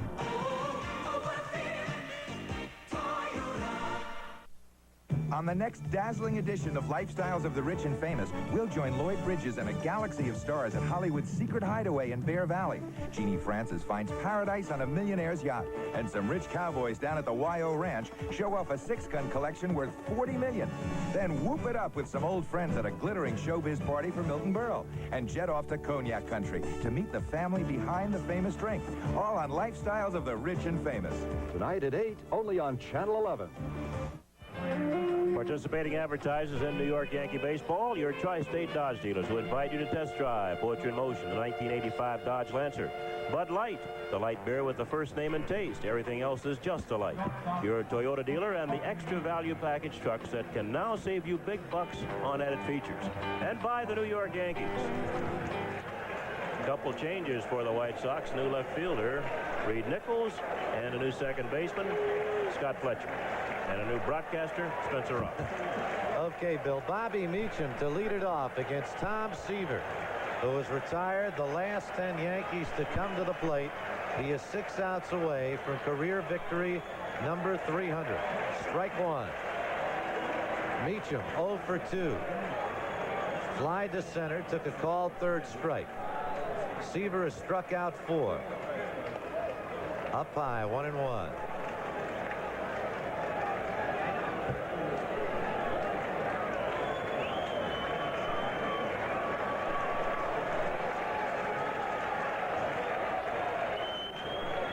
Through the hole, base hit. Walker can't get it. Seaver had retired 10 in a row, and Meacham leads off the 8th inning with a ground single into right field. And right away, the White Sox bullpen gets busy. Here's Meacham again, hands back, turns it over, and hits it through the right side.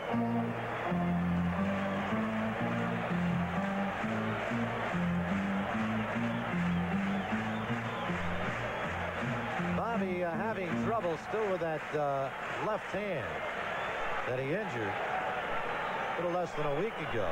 Makes it difficult for him to bat right-handed. Ricky Henderson still looking for his first base hit. He's 0 for 3.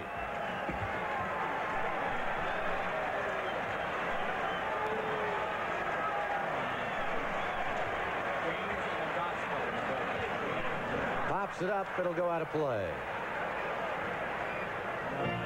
Lindsay, you've seen Seaver in so many of these situations, and always maintains his cool, doesn't he?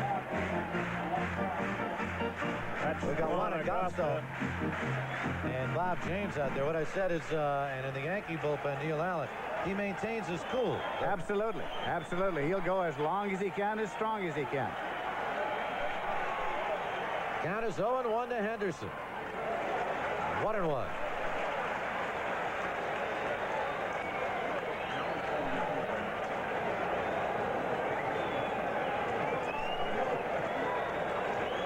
There are mixed emotions in this ballpark. The Yankee fans want a victory for their team, and there are the fans who still think Tom Seaver's a New Yorker. 2-1. And there are a lot of fans. 54,032 out here this afternoon. The Scooters Day.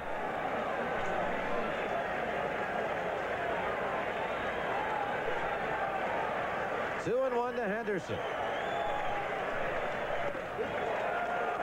2 balls, 2 strikes.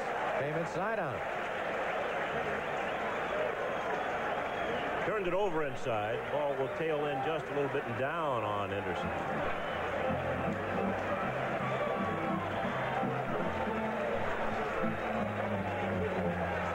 Do I see a knee pad on Seaver's right knee? Because he scrapes that thing coming off the mound. Yeah, you might. That's right. Right there. Looks like he's got a knee pad under the uniform because that dirt there, that's where he scrapes it when he follows through. He does. 2-2 to Henderson. Whoa, took it. Called strike 3. Seaver nips the inside corner. His 5th strikeout and the first out for the Yankees here in the 8th inning. That is that breaking pitch of which we spoke. Fisk's a pretty crafty catcher. He caught that ball and made sure it was in the strike zone. Awfully close pitch, and a good catcher can help a pretty good pitcher. You can catch everything into the strike zone, pulling it into the strike zone, and you'll get a lot of pitches that are close. So 1 man away, and Ken Griffey, who back in the 3rd inning singled home Mike Pagliarulo. Yankees had a 1-0 lead, which held till the 6th when the White Sox broke through to score 4. Down low, 1-0.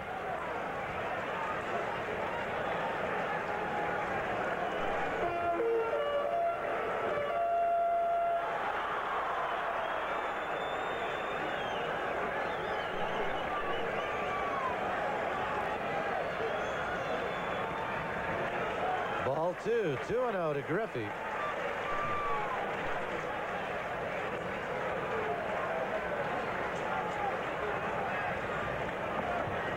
White Sox with 4 runs in the 6th inning when they batted around. That's Meacham away from first. Fouled off Griffey's leg. 2-1.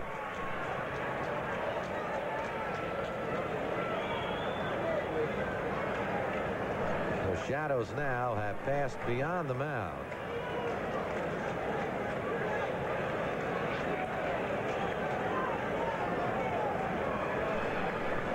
in most White Sox games late in the afternoon, you get shadows because they play long baseball games.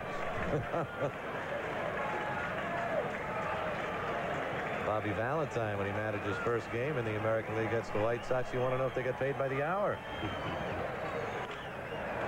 The second baseman, Fletcher, goes to short, and Guzin for one. So there are 2 men away in the force play, 4-6 if you're scoring. Griffey gets on top of the ball. And Fletcher will go to second base. I thought perhaps he would go to first to make a sure play, but he wants to cut that runoff at second base. Beecham trying to get Guillen, but missed him. So at 2 outs, Mattingly steps in. Singled in the first, bounced into a force play, and grounded out to Walker. He's 1 for 3. Yankees down 4-1. They've been out hit 13-4.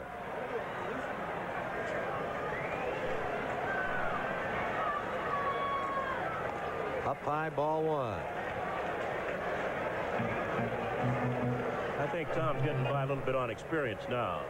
That's exactly what he's doing. Yep.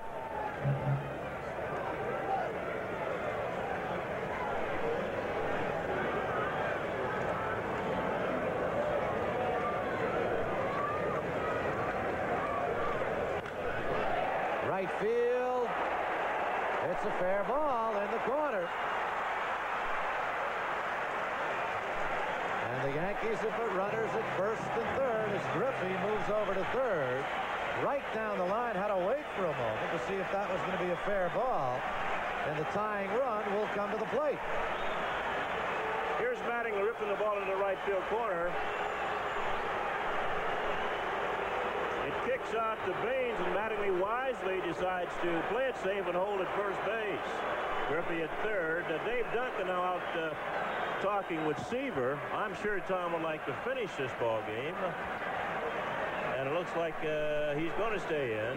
We mentioned earlier that Tony La Russa was booted out of the ball game on a play at home. And yep, he says, I want to stay. I think that's understandable. Yep. And I think it's understandable also that they would give him the benefit of the doubt if there is indeed one.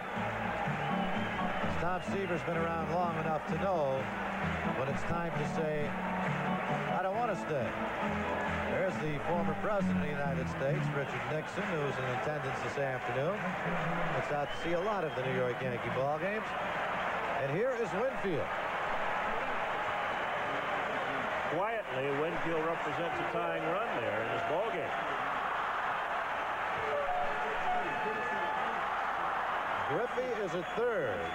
Mattingly at first. There are 2 men out. There you see the score. 4-1 Chicago.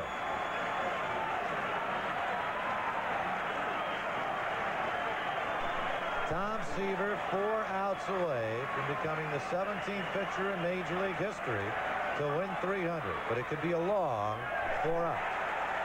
There's that breaking ball again. Strike 1.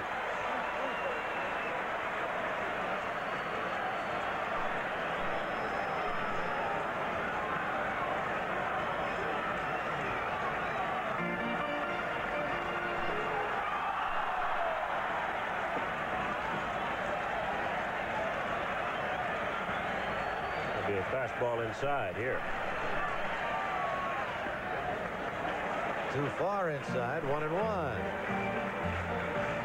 Seaver has not walked the batter. He has struck out 5, and he has hit 1. That was Willie Randolph back in the 4th inning.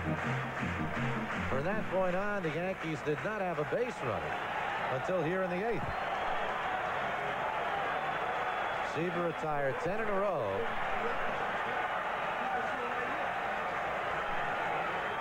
One and 1 to Winfield.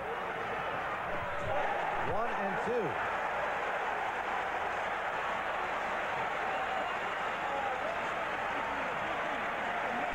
Just a riding fastball, and Winfield swung over. Seaver went back and got a little bit extra, kept it low, and it was a good pitch.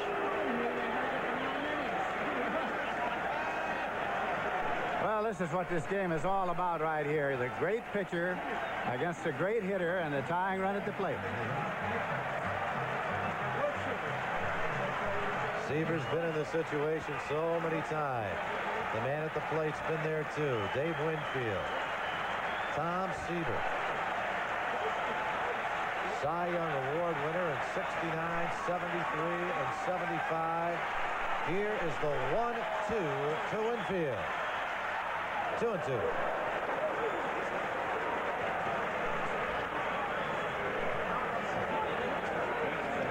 For a man who said he wasn't a strikeout pitcher, 5 times led the National League in strikeouts.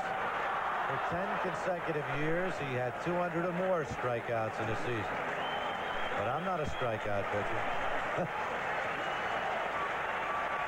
2 balls, 2 strikes, 2 outs, and we go full. 3-2. Just missed inside.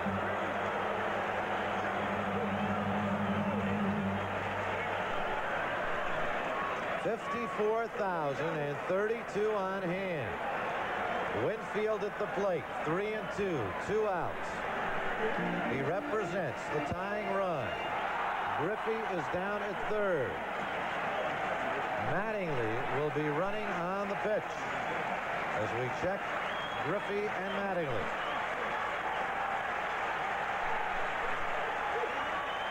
The full count pitch, and Seaver steps off with Mattingly running. A long double could score 2 for the Yankees. Swung on and missed. Strike 3. Tom Seaver has pitched out of a jam here at the bottom of the 8th inning. No runs, 2 hits. The Yankees leave 2. We go to the 9th inning with the White Sox leading New York 4-1. Uncover the untold secrets behind the superstars on the start of something big. Loretta Lynn might have spent her life in the poverty of Kentucky coal mines. Cliff Robertson turned his back on the family fortune. Ricardo Montalban, a boy from Mexico City whose dreams came true. Plus, General Hospital's Jacqueline Seaman. Steve Allen's hilarious beginnings of everyday things. And the start of the Honeymooners. Tantalizing trivia and superstar success. That's the start of something big. Tonight at 9 on Channel 11.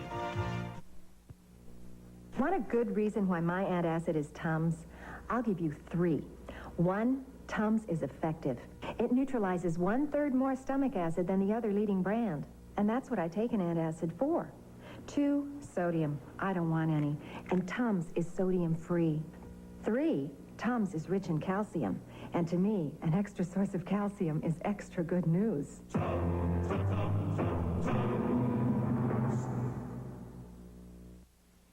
If you want news at 10 o'clock, you have 2 choices.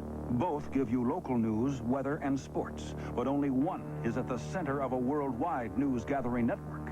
Channel 11. That's one good reason to break an old habit. Now here's one more. Morton Dean. Every weeknight at 10 here on Channel 11. INN, the independent news with Morton Dean. Now New York has a major 10 p.m. news.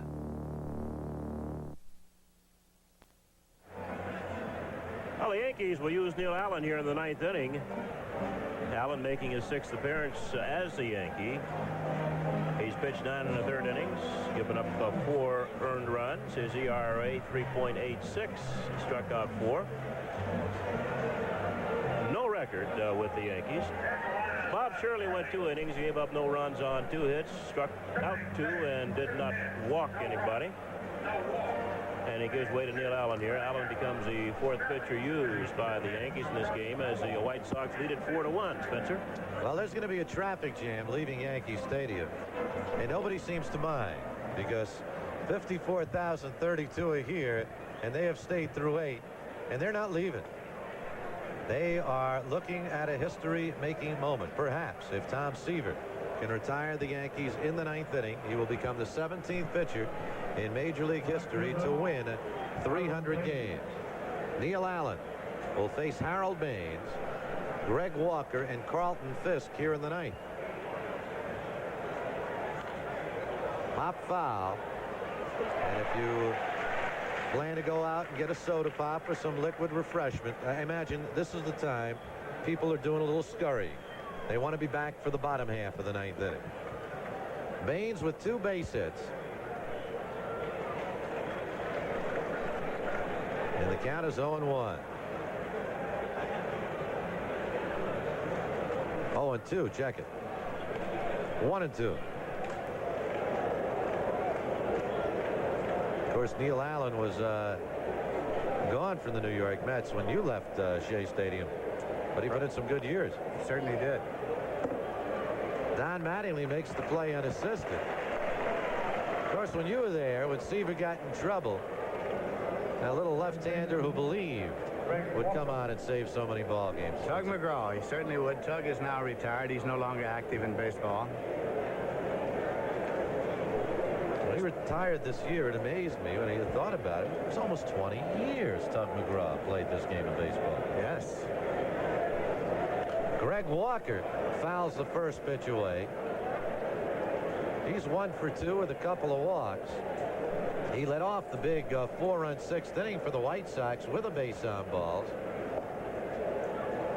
Joe Cowley had shut out the White Sox through the first 5. The White Sox with 4 runs on 5 hits in the 6th inning. And that's fouled 0-2.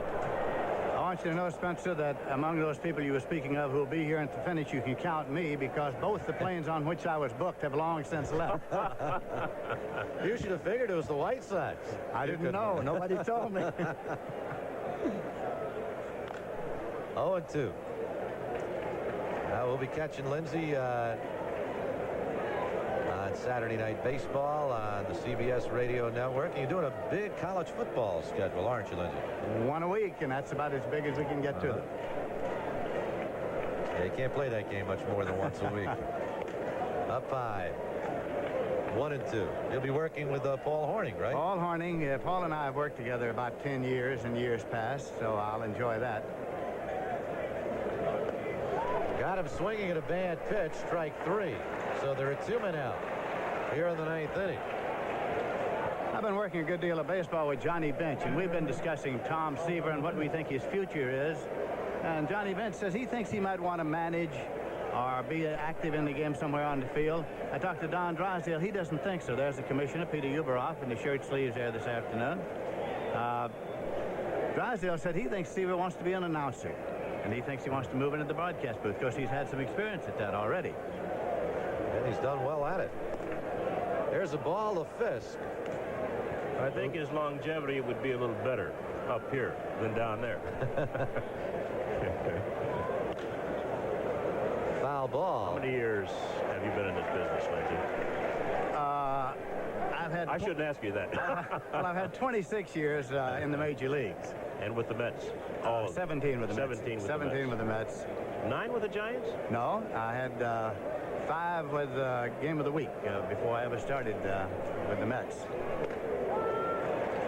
And then you went to San Francisco. San Francisco. I was out there for 3, and then I did the pay TV for the Cincinnati Reds finally. And you make your home back in Tennessee now. Knoxville, Tennessee, yeah. 1-2 to Fisk. Ball 2. I'm like the California fruit pickers. I go where the work is. Looking ahead to the bottom of the 9th, it'll be Pasqua, Hasse, and Randolph scheduled for the Yankees against Tom Seaver. This is hit deep, but foul. And the count's 2-2. And you've always been able to find a crop, haven't you, Mr. Nelson? Well, there's usually one around if you just look around.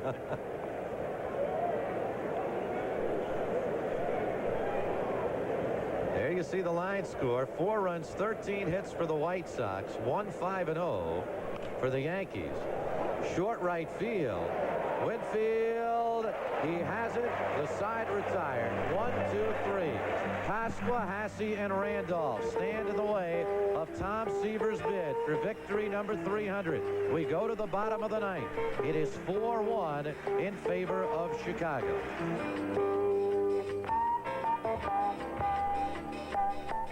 This is the symbol of excellence in overnight delivery. Art, you'll have them for the game tomorrow. Don't worry. Hey, and sink one for me, huh? This is express mail next day service from the post office. Our 2-pound pack is just $10.75, about half what most others charge. And when you need it there tomorrow, we deliver. Marcon sinks it to win 91-90. Express mail service. We deliver excellence for less. Give me a light. Oh! Bud Light. If you just ask for a light beer, you never know what you'll get. Give me a light. Bud Light. So if you want the less filling light beer with the first name and taste, don't just ask for a light beer. Give me a light. Ask them to bring out their best. Bud Light. Bud Light. Thank you. Because everything else is just a light. Air conditioning? Take action. Weather stripping? Take action. Insulation? Take action. Take action now. Visit Con Edison's Energy Action Center in Queens. Learn how to save energy and money in your home or apartment. There are hands-on experiments, exhibits, and a computer to show you how to conserve energy and save. Let our energy experts answer questions about Con Edison's consumer services. The Con Edison Energy Action Center at Queens Boulevard and Union Turnpike in Forest Hills. It's free, open Monday to Friday. Take action.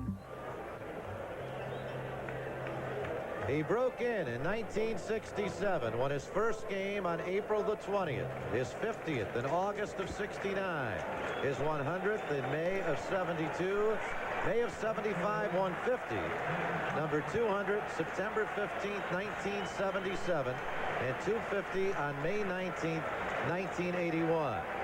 Today is August 4th, 1985, perhaps another milestone date for Tom Seaver as he goes to the bottom of the 9th inning with a 4-1 lead over the New York Yankees. He has given up but 5 base hits. The Yankees threatened in the 8th. A couple of hits, but he struck out Winfield. And Pasqua rocks one to right off the wall. So Pasqua leads off the 9th inning with a single off Tom Seaver. Close to a home run.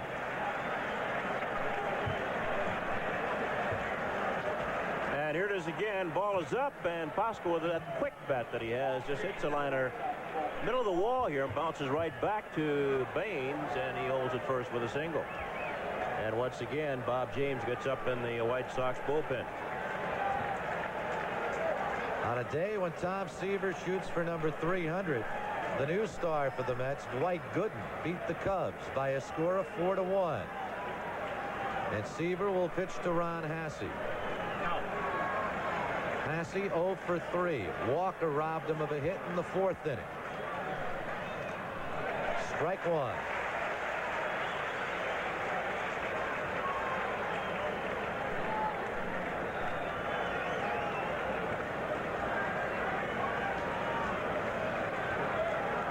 Seaver has struck out 6. He is yet to walk a batter. Outside. 1 ball, 1 strike. And you can feel the tension in the air. It's a wonderful kind of tension. It's what the game of baseball is all about. There is Pasqua away from first. Outside, ball 2. 2 balls in 1 strike to Ron Hasse. Tom Terrific. Ali said he was the greatest. They called this man Terrific. A couple of pretty good nicknames. And there's strike 2.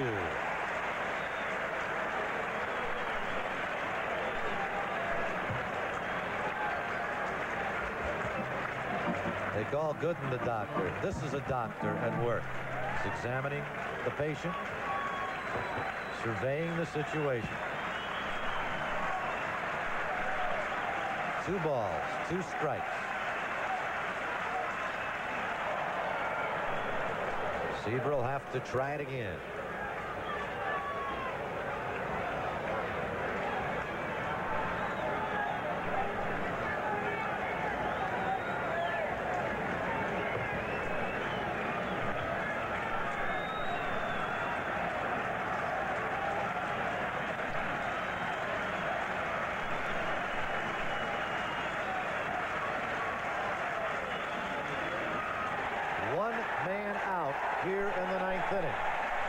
as Tom Seaver records strikeout number 7. The White Sox with a 4-1 lead. Willie Randolph will step in. Mike Pagliarulo is on deck. Randolph was hit by that pitch in the 4th inning. That sandwiched in between a ground ball to short and a fly ball to left. Right field. Back goes Baines. And Baines with a super catch, taking a single or perhaps a double away from Willie Randolph. Even the great ones need a little help from their friends, and Harold Baines certainly helped Tom Seaver out there. And let's watch it again. Ball carries well into that right field corner for Randolph. Here's Baines chasing it down. He'll leap here, makes a catch, bounces into the wall, loses his cap. He hit the wall hard, but he made the put out. Another angle. Baines, bang, but held onto the baseball. Well, when Tom Seaver broke into the big leagues, the gentleman who broadcast his first game and so many of his victories was Lindsey Nelson. With the moment of truth arriving right here, I'm going to give way to Lindsey Nelson for perhaps what might be outnumber 3 and a milestone victory for Tom Seaver. Lindsey, my pleasure. Spencer, thank you very much. Mike Carullo is stepping in now to face Tom Seaver. 2 men are out. There's a runner at first. Seaver bidding for the 300th win of his career to become only the 17th man in the history of the game to reach 300. And the pitch misses high and away for a ball. It's 1-0, and there is Nancy Seaver between the children there in the box, the club box of the Chicago White Sox. Seaver this afternoon has struck out 7 and he has walked none. He's behind the hitter now, 1-0. George Thomas Seaver. Little high. He's gone behind now, 2-0. Crowd of more than 54,000 here this afternoon on Phil Rizzuto Day, and to see Tom Seaver make his bid for greatness. They are well aware of everything that's transpiring right now. Tom Terrific is 40 years old. Nancy Lynn Seaver. Pitch is low. He's gone behind 3-0. And to put this man on would bring the tying run to the plate. The White Sox are leading it by a score of 4-1. And the Yankees have Don Baylor in the on-deck circle. Don Baylor ready to come on. 2 men are out. Walked him on 4 pitches. That'll bring Baylor up his tying run at the plate. The first walk issued by Seaver this afternoon. Duncan is coming out now, the pitching coach for the conference. 2 men on, 2 men out. Bottom of the 9th inning. So there's a meeting of the board once again. Carlton Fisk, the catcher out there. Seaver is being questioned about his stamina, about how he feels. He'll check with Fisk. Duncan will check with Fisk. And then make the decision of whether he will stay in or come out. Of course he wants to stay in. And he stays in the ball game. It's a big day here. We have our cameras here. Those were cameras from other video operations throughout the United States.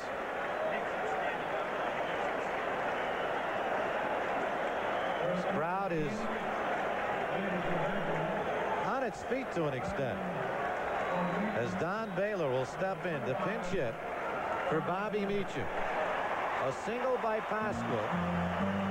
Randolph was robbed by Baines for the second out, and then a walk to Pagliarulo, and there is former President Richard Nixon on his feet in the Yankee owner's box. Seaver is ready to work now to Don Baylor, and it's a high fly ball. It should be playable. Nichols is moving over. Nichols is there. The ball game is over. Seaver has won 300. He has become the 17th man in the history of baseball to win 300 games. Seaver will turn it loose now.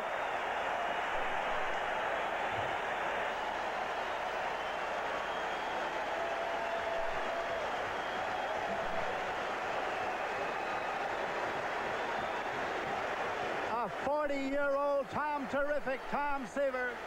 Look at the emotions spilling out all over. there's his family. And if you could hear him right now, his voice is up in such a high key, only the dogs can understand it. Well, he's a 40-year-old man, but this is a game for kids.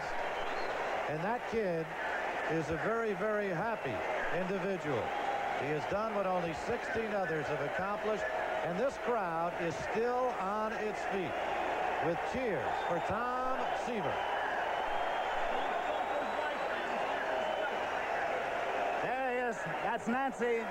That's his wife, Nancy Lynn. They were married in Jacksonville, Florida, the first year that he signed for professional baseball with the Mets. That's his daughter. That's his eldest daughter.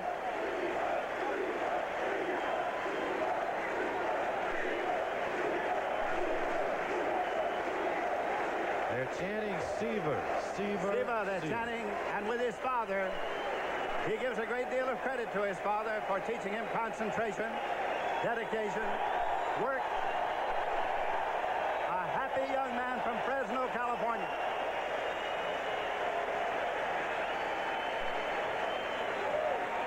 He began with the Mets in April of 1967 with his first victory. And here at the Sports Shrine of Yankee Stadium in New York, he has made it 300. Well, an exciting afternoon here at the stadium. Phil Rizzuto Day, and our broadcasting partner was honored. His plaque will go out into the monument section of center field. His number's been retired. The White Sox, though, come from behind with 4 runs in the 6th inning. And Tom Seaver records victory number 300. An exciting moment, Bill White. Exciting moment for Tom and for his family. I have just a little tinge of sadness because this really is Phil Rizzuto's day. Yeah. I for some reason, wish that the things had ended a little bit differently. Because the long association I've had with Phil, the long association Phil has had with New York and with this stadium and with the fans around here. But Seaver went out and pitched one heck of a ball game, and he won his 300. They could have pitched him tomorrow night. Lindsey Nelson, I want to thank you very much for being with us and for calling that final out. Spencer, I want to thank you. I want to thank Bill. I want to thank Scooter. And I want to thank WPIX for inviting me. Thank you very much. Well, Tom Seaver records victory number 300 of his career. And there are going to be many more for the right-hander. There'll be some more for the right-hander. I think it gets to a point whether how long you want to go out and do it and sacrifice being away from your family. Once you get into your 40s, sometimes your priorities change. And, of course, he has gotten past one milestone. And Tom might say that I want to do something else with my life. I think all ball players get to that period. Well, he has a varied interest. He's interested in doing many, many things, and he might at any time decide that he wants to pursue some of them right now. Who knows? Well, right now, he is looking to pursue career victory number 301. He struck out 7. He walked 1, gave up 6 hits, had rough sledding in the 8th and 9th inning. In the 8th, with runners at 1st and 3rd and 2 outs, he struck out Dave Winfield on a 3-2 pitch. In the 9th, Pasqua singled. He struck out Hassey. Randolph hit deep to right. Harold Baines robbed Randolph with a running catch that he grabbed over his shoulder and banged into the wall. Here is Seaver one more time coming out of the dugout to receive the cheers of his hometown fans, because Tom Seaver may be wearing that White Sox gray, but he has come home to win number 300. A curtain call. Phil Niekro, who may himself be reaching 300 very soon. He patted Phil on the stomach. Hey, you get a little chubby there, old man. Well, Phil's got 6 years on him. 295 for Niekro. And Tom Seaver. An exciting day for all of us here. Exciting, as Bill said, for the Scooters. We're happy for Phil Rizzuto. His number retired. His plaque going out in the center field. And we're going to go downstairs right now. The White Sox broadcaster, Don Drysdale, is going to talk to Tom Seaver. So let's head downstairs right now to Don Drysdale. Tommy, I know this has to be maybe the biggest day of your life. Has it ever been anything more gratifying? I don't think so, Don. I mean, I try to control my emotions as best I can, all the way up really up to 299. I thought I did an excellent job, but today was like my first day in the big leagues, you know, like pitching opening day my rookie year. But I knew everything else that went with it, too, and I knew I wasn't a rookie, but I had those kinds of feelings. I had a stomach ache and all that stuff, and I said, good, now let's get this over with in one try, you know, and get it out of the way and go on to 301. And I'm just, you know, herald everybody. I mean, you got to compliment everybody that was out there, and that's saw the ball go up in the air, and Baylor's ball, and I said, if it comes down, I got a chance.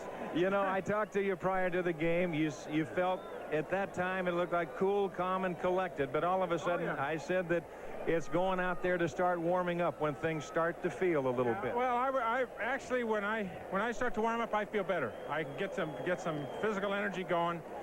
I get nervous before the game, and I always do. And when I start warming up, it goes, so it didn't go away today. I went down there, my stomach still hurt.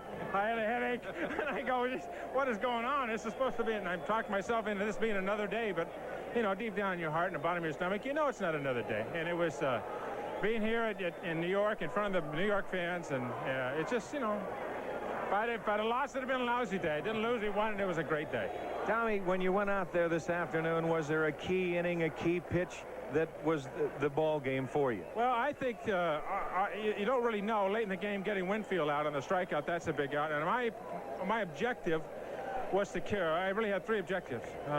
Keep Henderson off the base, keep Winfield in the park, and keep Mattingly in the park. You know, this is a ballpark for home runs down the lines. Winfield here, it's only, what, 312. You're safe in left center or whatever, but I try to keep those three guys in the ballpark. And those were really my main objectives. And I want to throw low strikes, and I want to change speeds. And those are things that I talked to myself about when I drove in today.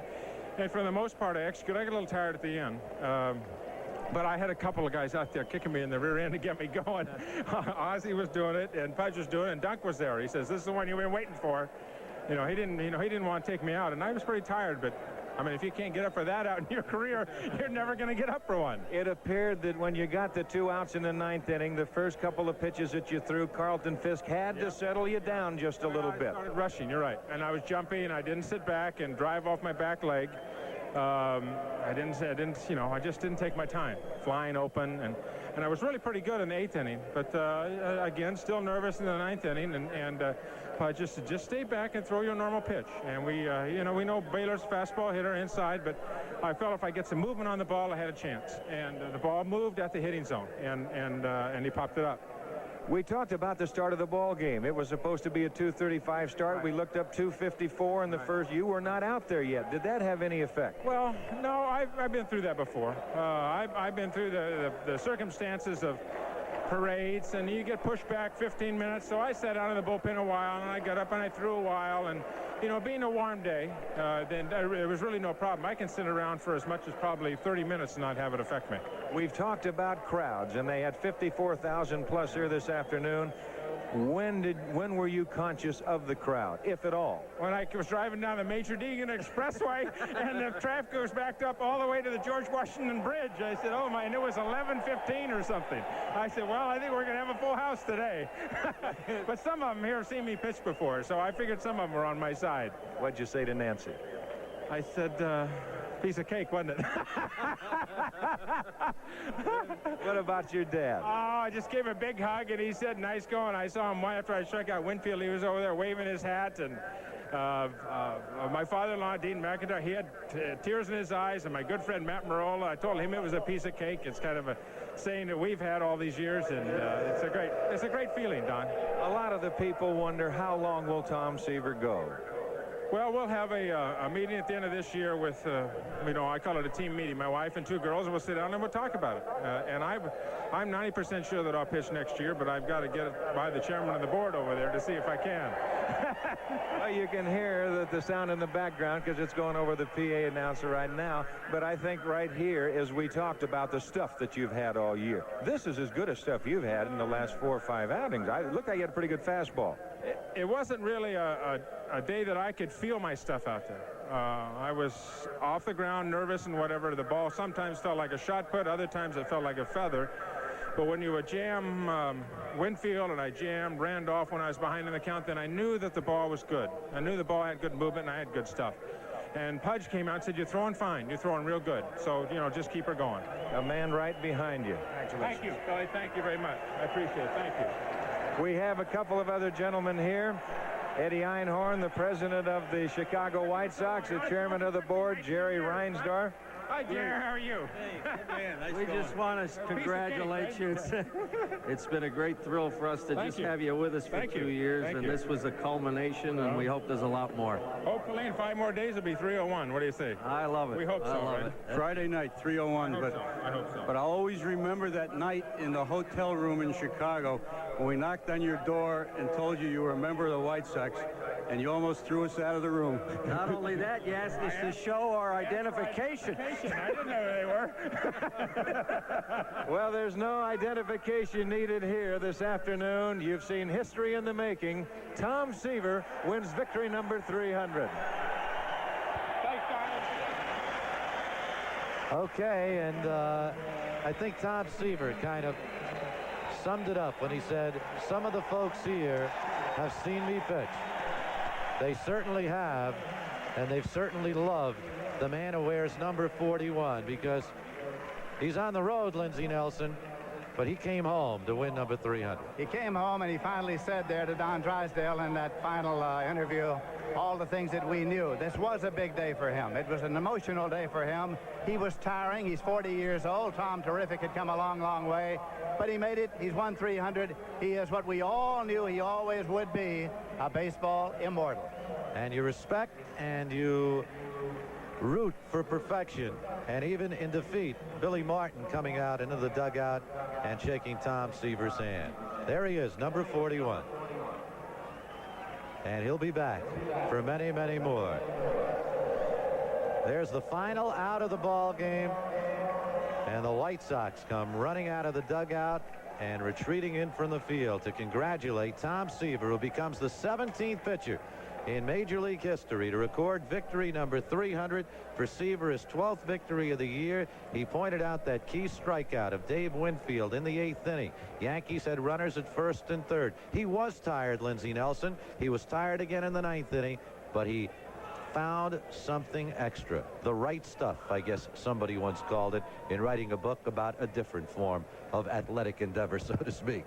On another day, under other circumstances, he might very well have considered to come out of the ball game late, but he was not going to come out of this ball game if he could possibly prevent it, because he wanted this one badly, and he got it. Well, this wasn't just any other day for Tom Seaver. A special day for 40-year-old Tom Seaver, and I think from all the baseball fans all over America who are watching today, we echo that. Thanks, Tom Seaver. The Yankees dropped the ball game, 4 runs, 13 hits, 1 error.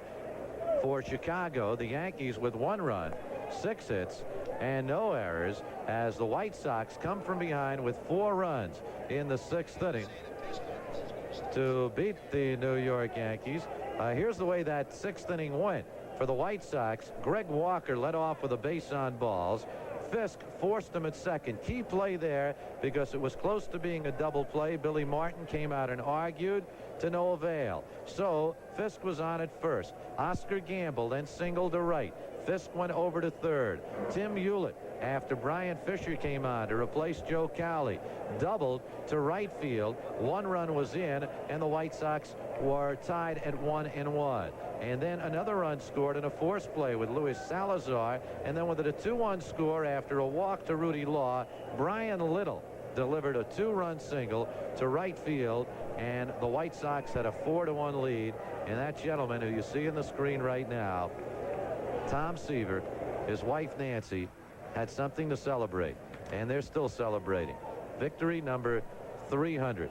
Let's go back again to April 20th, 1967, Lindsey Nelson. That was about 4 hours ago we started discussing that, but it was an exciting day then. But of course, you could never have any idea that that was the first of 3 100 victories. 1967, and Wes Westrom was the manager of the New York Mets, and Tom Seaver, who had distinguished himself in spring training, had been only 1 year in professional baseball, had won 12 and lost 12 at Jacksonville, then had come up and had pitched on the second day of the season behind Don Cardwell, who had pitched the opener and lost. And although the Mets won that game that Seaver started, he was not a pitcher of record. It was a no decision as far as he was concerned. And then on the 20th day of April, he would beat the Chicago Cubs for his first victory as a major leaguer. And then 5 days later, on April 25th, at Wrigley Field in Chicago, he would go all the way against those same Chicago Cubs to get his first complete game victory by a score of 2-1, his second victory ever, and he was on his way. And he says that the low point came in 1982 in Cincinnati when he was pitching for the Reds when he hurt his arm. Didn't know when he would ever pitch anymore. He won 5 and lost 13. But then came back last year to win 15, and today he won his 12th, but more importantly, he won the 300th game of his fabulous Major League pitching career. And of course, the story going back to before Tom Seaver signed his first professional contract, he very nearly was not a New York Met. Well, he was signed by, first he was drafted by the Dodgers, who made what Tom says was a perfunctory attempt to sign him, not offering very much. And so he passed that by. And the next time he was drafted by Atlanta and was signed by the Atlanta Braves. However, the commissioner of baseball ruled that it was an illegal signing because Southern Cal, his college team, had already played a game. And so it was decreed that any team that would want to match the bonus that he got could participate in a lottery for his services. Only 3 teams wanted to do that: the Philadelphia Phillies, the Cleveland Indians, and the New York Mets. Spike Eckert was the commissioner of baseball, a retired lieutenant general in the Air Force. He conducted the lottery. Lee McPhail, actually, is the man who held the hat and pulled out the name, and the name was New York Mets. And that is how Tom Seaver became a New York Met instead of, say, a Cleveland Indian or a Philadelphia Philly. It had already been decided that because of the illegality of the original signing, he could not possibly sign with the Atlanta Braves. So he went directly then to spring training in Jacksonville, Florida. In Jacksonville, Florida, with Solly Hemus managing, he won his first 3 games, and then inexplicably, he's lost his next 5. He also discovered one of the facts of Major League Baseball life, the loneliness of it. And so he called his fiancée, Nancy Lynn McIntyre, in Fresno, California, and asked her to come to Jacksonville. She did, and they were married. And so that was the beginning of the saga of Tom and Nancy Seaver. It reached national proportions in 1969 when the New York Mets won the World Championship. Nancy and Tom were everywhere. They were on television from coast to coast and here and there. And the saga of Tom Terrific and Nancy Lynn was spread near and far. That is when Seaver became a really big hero. And this afternoon, he became an all-time baseball immortal. The 17th to reach number 300. And again, to Tom Seaver, from baseball fans all over America, we say thank you. Final score: the White Sox 4, the Yankees 1. On Phil Rizzuto Day, a happy moment for the Scooter, a happy moment for this gentleman, Tom Seaver. Right now, for Phil Rizzuto, Bill White, and for Lindsey Nelson, this is Spencer Ross saying so long from Yankee Stadium, inviting you to tune in tomorrow night at 8 when the Yankees once again take on the Chicago White Sox right here along the Yankee Baseball Network. 11's Alive with the Sunday Movie Special. Next. On the next Benson, Krause has a nightmare. I think someone is trying to kill me. What?